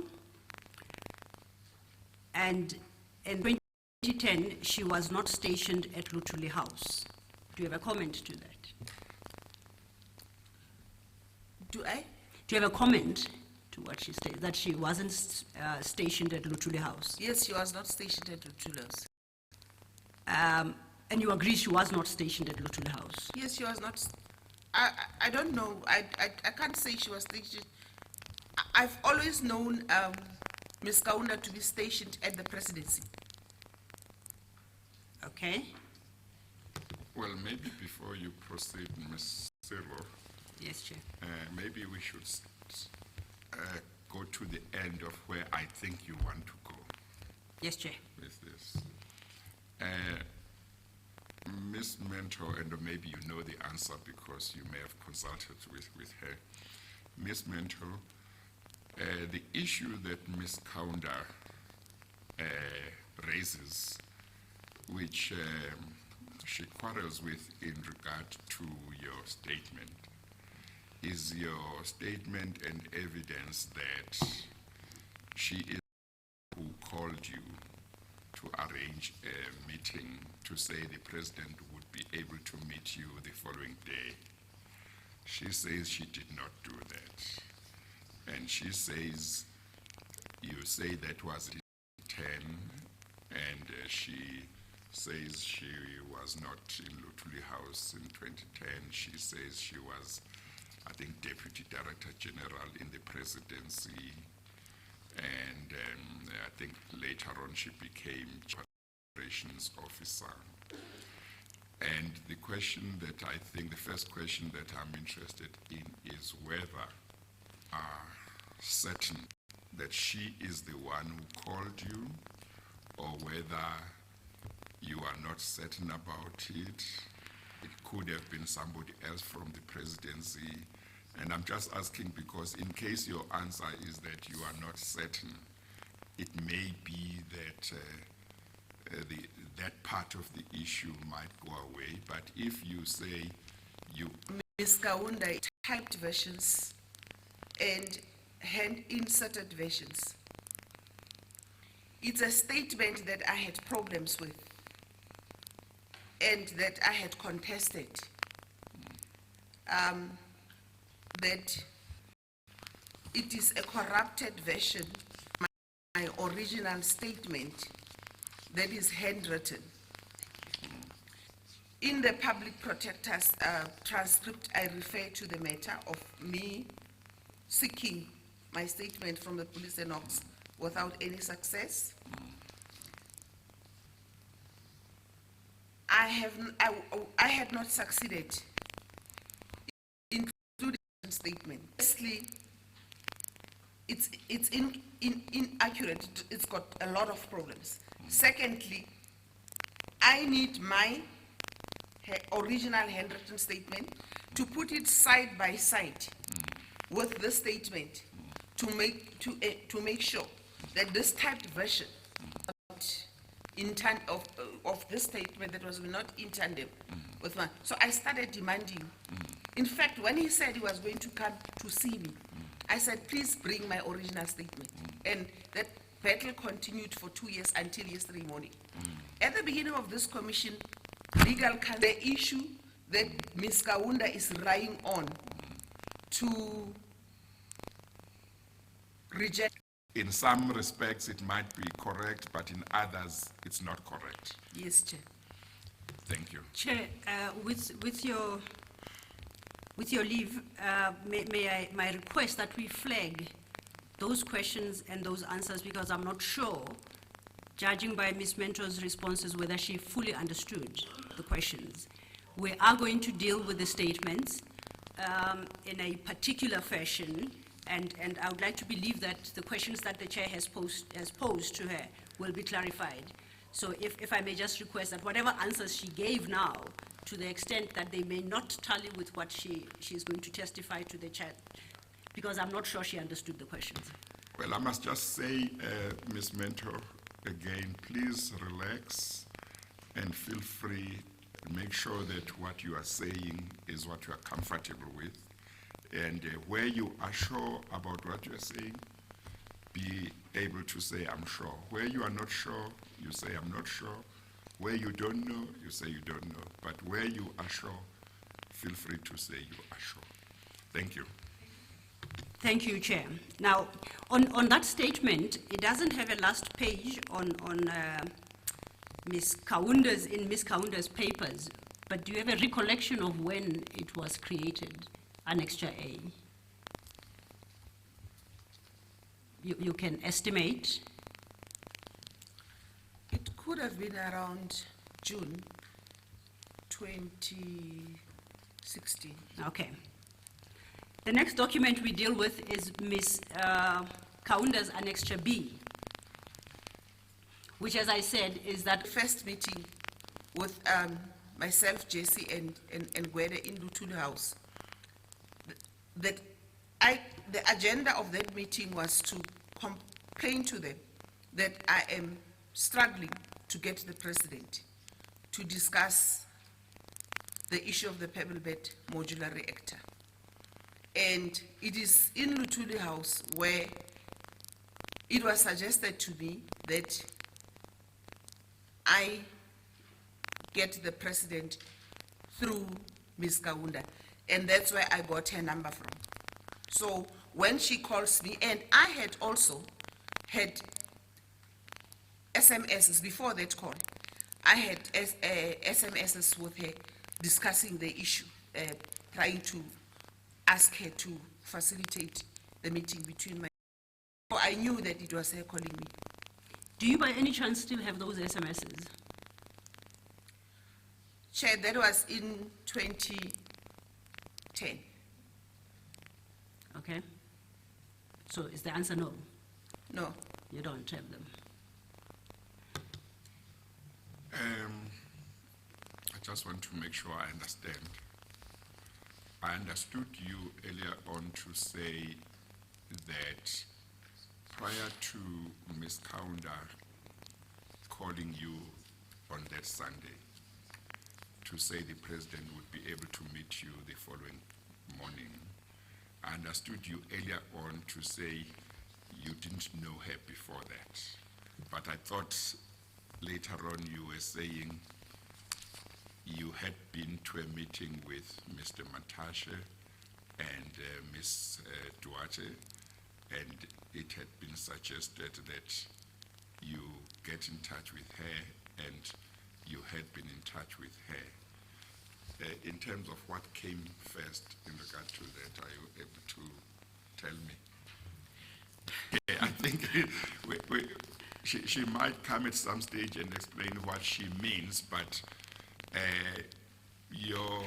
to the extent that she may mean the two of you had never met, you would agree with her. Yes, Chair. To the extent that she may also include that there had never been any communication between the two of you, you would not agree with that. I would not agree with that, Chair. Okay. Okay. Can I just then, to round it up, when you say you knew her, exactly what do you mean by knowing? Kaunda and Mentor.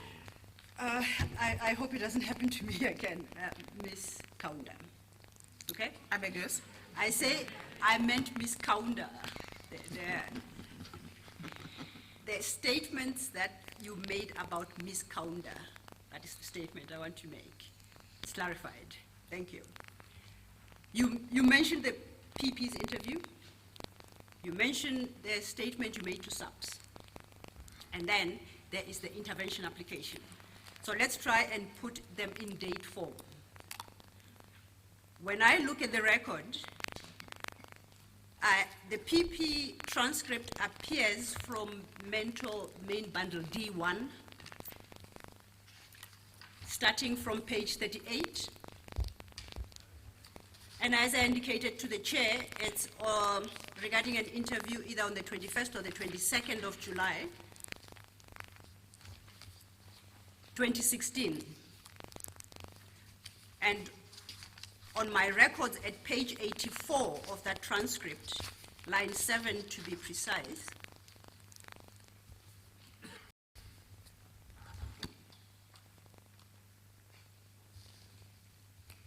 do you find line 7?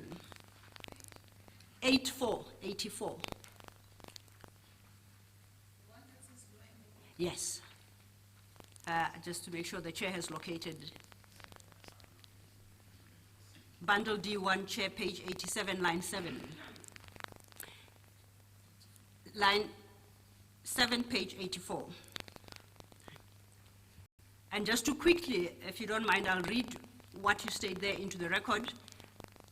Open quotes, lo and behold, I read, I heard over the radio and in the media that I've been removed as the chair of public enterprises and that the reason was the China trip. But then before that, Lukela Kaunda, whom Jesse advised me to call, called me on a Sunday evening, called me one Sunday evening even before I called her. That is before my removal from portfolio committee. She said to me, you've been waiting to see the president for a long time. You've been wanting to see the president for a long time. It continues, I said, quote, yes, of course, I'm glad you called, quote, close quote. She said, it was Sunday evening, the president will be able to see you tomorrow, which was a Monday, and it was late-ish on Sunday. And then I keep on saying he. She said to me, somebody's going to call you, but I'm going to give you that person's number also, so that if she has not called you, you call them. But before she said that, it is because I complained that it is short notice, it is Sunday, it is late at night, close quote. Now, we know from this record that you indicated on the 21st of July. The next indication, the next reference you have. Do you want confirmation from her, or I just want to make sure if she's supposed to respond, she does, and that the record captures that? I wasn't going to, but I'm happy to check, unless she disputes the record of the public protector. You confirm that's what you stated to the public protector as reflected there? Say that again. I do. Thank you. Then I would like to refer you in the same bundle to page 152. It starts at 150.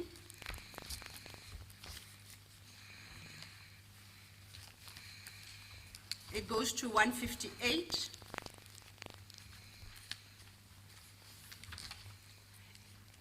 That, Chair and Ms. Mentor, is the complete version of Ms. Kaunda's Annexure A with the last signature page. Okay. Have you located it? And in particular at page 152. Sorry, ma'am. That page It's in the D3 file that you are referring to. I'm still in. I don't. Read as it appears, after spoken to Mr. Elka Unda, she made contact with me one Sunday evening after 10 on my official phone. She just informed me that the person will phone me with regards to my meeting with the president together with the arrangement. That was to be for the next day, which was a Monday. End of quote. Now, if you go to page 158, it will indicate on what date the statement was made.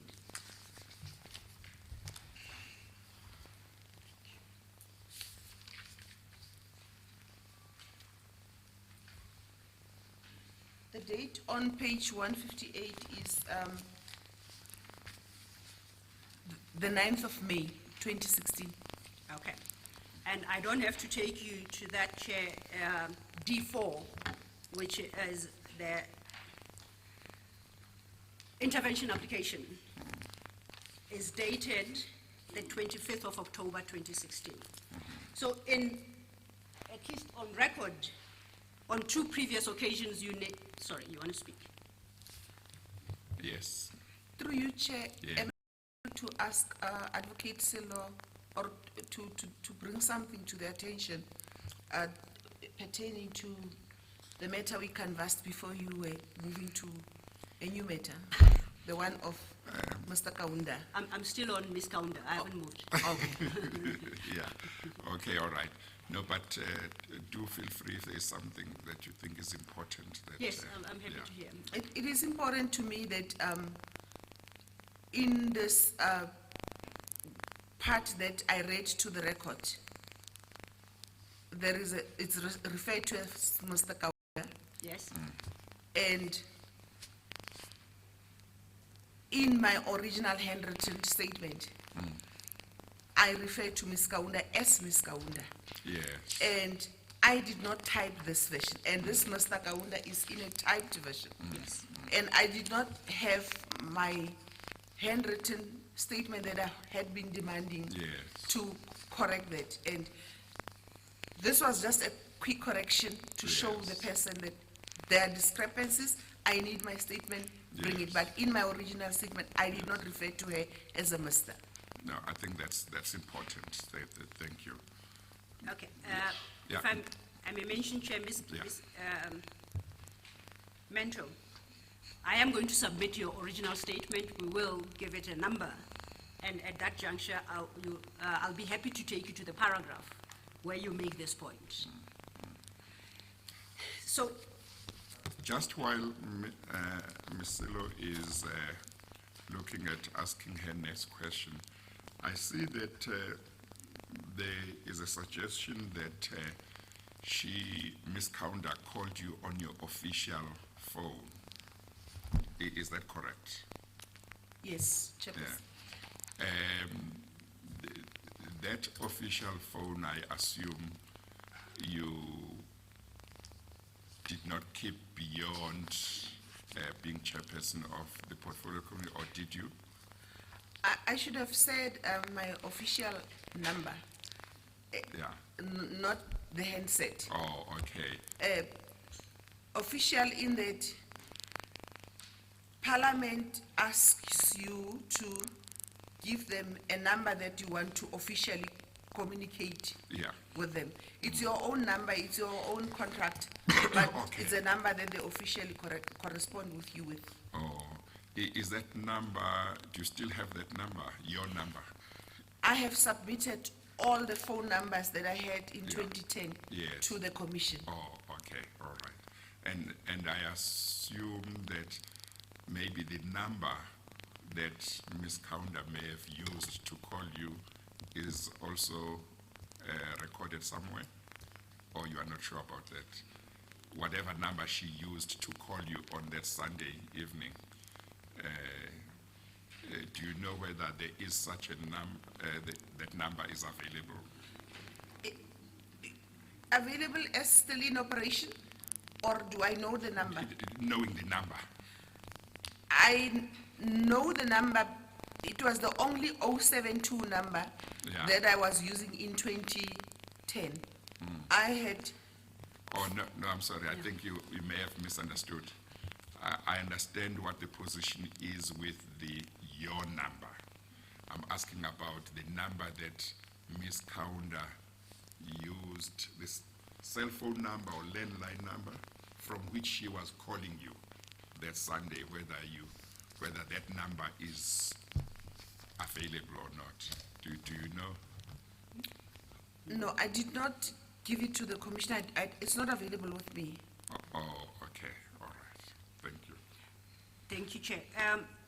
I must indicate that we made attempts to obtain records from cell phone providers, and unfortunately we are informed that any records that are older than 5 years are not retained by the cell phone providers. So that is the position. And if the chair would have regard, I think, to some transcripts before the PP, she appeared to have made attempts as well, not only in respect of Ms. Mento, but other witnesses, and she seemed to have faced the same difficulty. Thank you, Chair. So, Ms. Mento, do you still maintain your position that the person you spoke to was Ms. Kaunda on the day, that Sunday, who invited you to a meeting on Monday with the President? Yes, I do. And is it your position that notwithstanding what you stated in your intervention application, you were aware at the time who exactly you were talking to? Yes. And you stand by the explanation you provide to the chair as to why your affidavit in your application to intervene claims that you don't know the person? Yes. Thank you. Now, we then move on to the disclosure, the issue of disclosure of the offer for a ministerial position made to you, as you state, by Mr. Ajay Gupta. If you go to D1, your statement, you deal with that from page 29 at paragraph 103.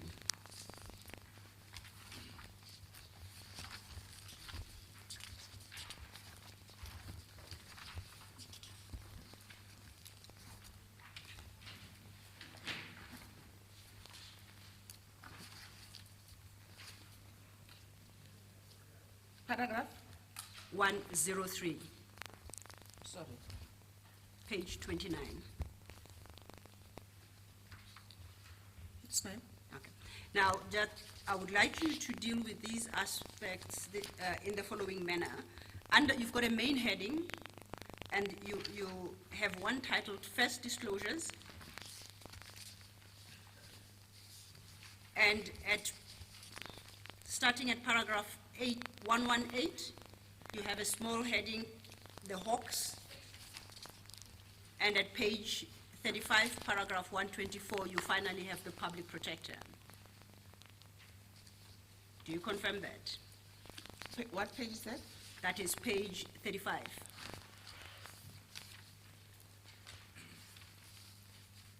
Yes.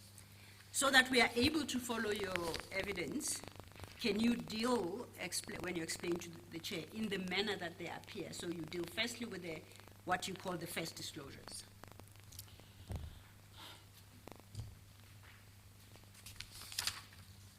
Shortly after my my encounter, I cannot say exactly how many days after my encounter at Saxonwold, but it was at a meeting of the Portfolio Committee of the Joint Standing Committee on Intelligence. Our meeting room had two portions. We converge in one portion. We have tea and we leave our cell phones there, and we eat there, and then we go to the meeting room. We were... Sorry, we are? Could you be specific? The members of the Portfolio Committee on Joint Standing Committee. And that's in Parliament? Yes. Thank you. And this is going to correct slightly a detail that was omitted on 103. Okay. Yes. Let's deal with that correction first, Okay, then, first. and get it out of the way. Okay. Yes.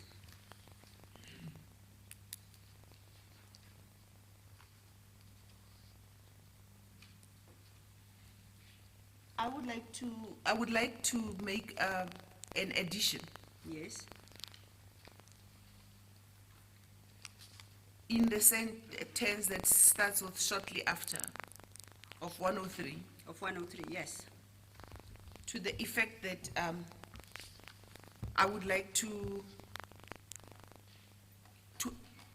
add before the three names. Okay, let's just read the statement as it stands right now, and then Okay. indicate in what respects you'd like to correct it.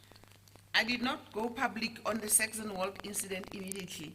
The Joint Standing Committee on Intelligence, of which I was a member, met on Wednesdays. Shortly after my encounter with Mr. Zuma and the Guptas at their residence, I did disclose to a few members of the committee what had happened at my recent meeting with Mr. Zuma. They were Hlengiwe Mgabadeli, Dennis Bloom, Siyabonga Cwele, the chair of the committee. They all took interest in my account. Okay. There is a version that's omitted that comes before those three names. Okay. Please explain to the chair what's omitted. It's a version, a component that said, I disclosed to the committee meeting, the committee members in an informal setting where we were drinking tea and having snacks. And that those three members are the ones that paid attention to the matter that I was raising, and are the ones that engaged the issue in that informal setting. Okay. So is what you want to have put in something to the effect that the disclosure you made was informal? Is The that- first one was, yes. To those members, you just want to be clear that it was an informal disclosure. Is that what you want? I want to make it that it was informal disclosure, but it was not limited to the three.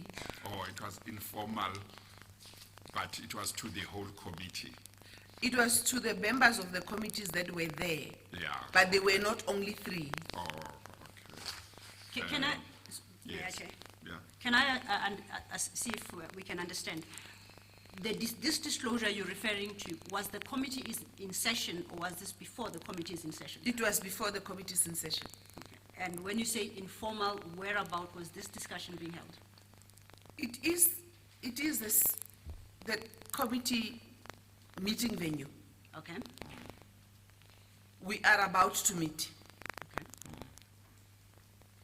Every time before we meet, we have tea and snacks in this room before we enter the room where our cell phones are not accepted. Okay. So we converge there. As we have snacks and tea, I informed the members of my encounter, and three of them pay attention to my disclosure. So, would you be comfortable if we add a sentence as a last sentence in that paragraph that says, I made this disclosure to members of the committee who were present at the time before our formal meeting started, and then saying, included among those who are present are the ones that you have mentioned, are the members that you have mentioned in the paragraph. Yes, Chair. You would be happy with that? I would be happy with that. Okay. Would you be happy with that? It's not counsel. my statement, Chair. Well, you are the one, you know more than I know in terms of what the witness might have told you. I think it captures the essence. The essence of what the witness wants to introduce. Yeah. As I understand, Yeah. the statement, the paragraph as it reads right now stands. Yeah. She just qualifies and says Yes. this discussion happened Yeah. out, not in the committee meeting itself, when the Yes. committee was in session, but before. Yeah. And it was made amongst a number of people, Yes.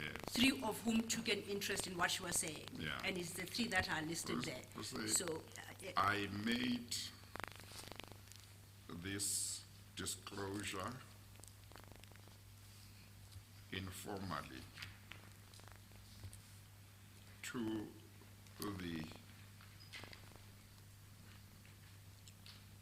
members of the committee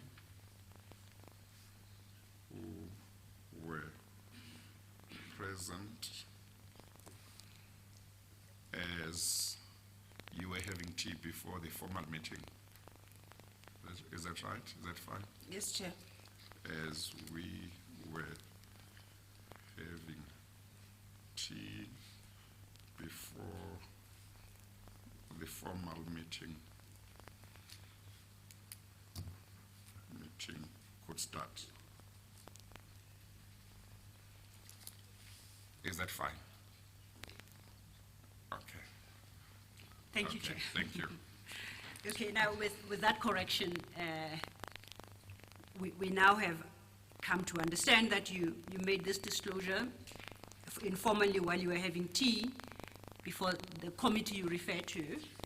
In paragraph 103, the Committee on Intelligence started its meeting, and that 3 members took an interest in what you were saying, specifically Hlengiwe Mgabadeli, Dennis Bloom, and Siyabonga Cwele, the chair of the committee. Okay, now can you take it from there? And before you do, when you say they took an interest, did they respond in any manner, and if so, what did they say?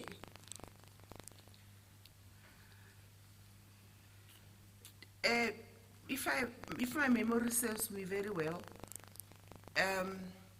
Hlengiwe Mgabadeli and Mr. Dennis Bloom were saying this matter.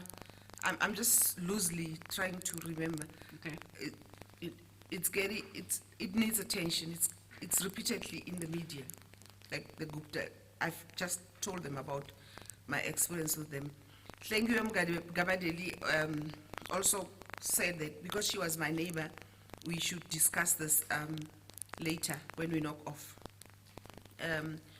Dr. Cwele, outside the meeting, also expressed a concern, but we were not in a formal meeting. Okay. So we go now into the meeting. Okay. And 2 or so members, and I think one of them was a DA member, suggest that the issue that I raised informally outside the meeting, the issue of the Guptas, needs to be discussed by the committee. Now, 2 questions here. Do you recall the identity of that member? No. I think the DA might have only had 1 member. I'm not sure. I think they had 1 member, 1 alternating. So I would not know which one, because when they have 1 member and 1 member alternating, it means that their 2 members cannot attend at the same time. Only when the 1 member is absent will the other member attend. So I do not recall. Okay. Now, but you are certain it was a member of the Democratic Alliance? I'm certain it was a member of the opposition. Okay. When you say opposition, there are many. Please specify party if possible. Do you recall? Let me be safe and say a member of the opposition. Okay. Can I just confirm this? This meeting, or rather this disclosure to this committee, this informal disclosure, you say in your statement took place shortly after your encounter with Mr. Zuma. Now, we know from what you have told us that the day of the week when you were in Johannesburg to meet the former president was a Monday. And you are saying here that this committee used to meet on Wednesdays. Could it be that this meeting where you made this informal disclosure was the first Wednesday after the Monday when you had been to Johannesburg, or could it be much later than that? In other words, was it the Wednesday of the same week that you had been to Johannesburg to meet with the president, or was it the Wednesday of another week? And if you can't remember, you can say that you can't remember. But if you do remember, just help us. I am inclined to think that it's not the first Monday, excuse me, Chair, the first Wednesday, but I know that it was not long after my encounter. So maybe it could be the following week or the week after. Yeah, but not further than that. Not further than that. Yes, Chair. Okay, all right. Thank you. If I may follow up on that question, that was going to be my second question to Ms. Mento. Yes, to Ms. Mento. When you made this disclosure in the manner you have described and at the place you have referred to, was it before or after the reshuffle and removal of Ms. Hogan as a Minister of Public Enterprises? It was before. Before. Thank you.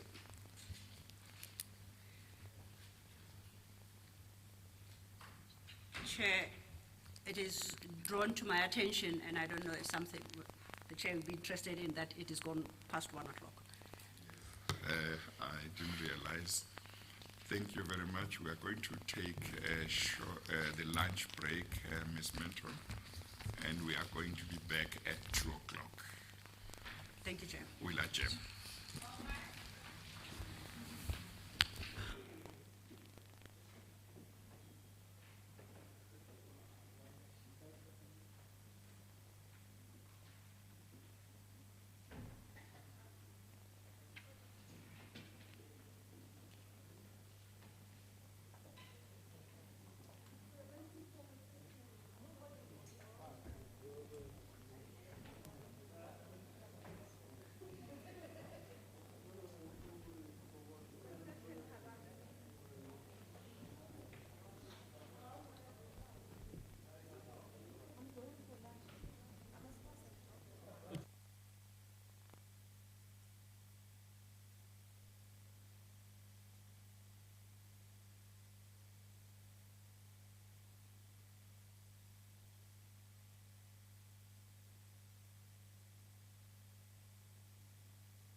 assignment.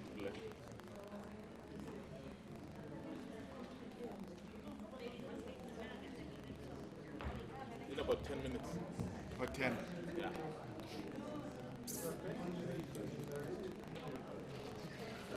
Hello? Hello?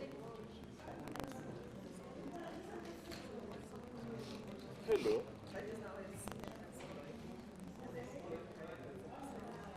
Hello? I can hear you. Just hold on. Yeah, I can hear you now. Yeah, loud. Yeah. Okay, just a minute.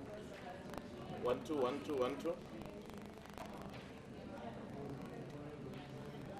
Okay. I have my own. It's on, yeah.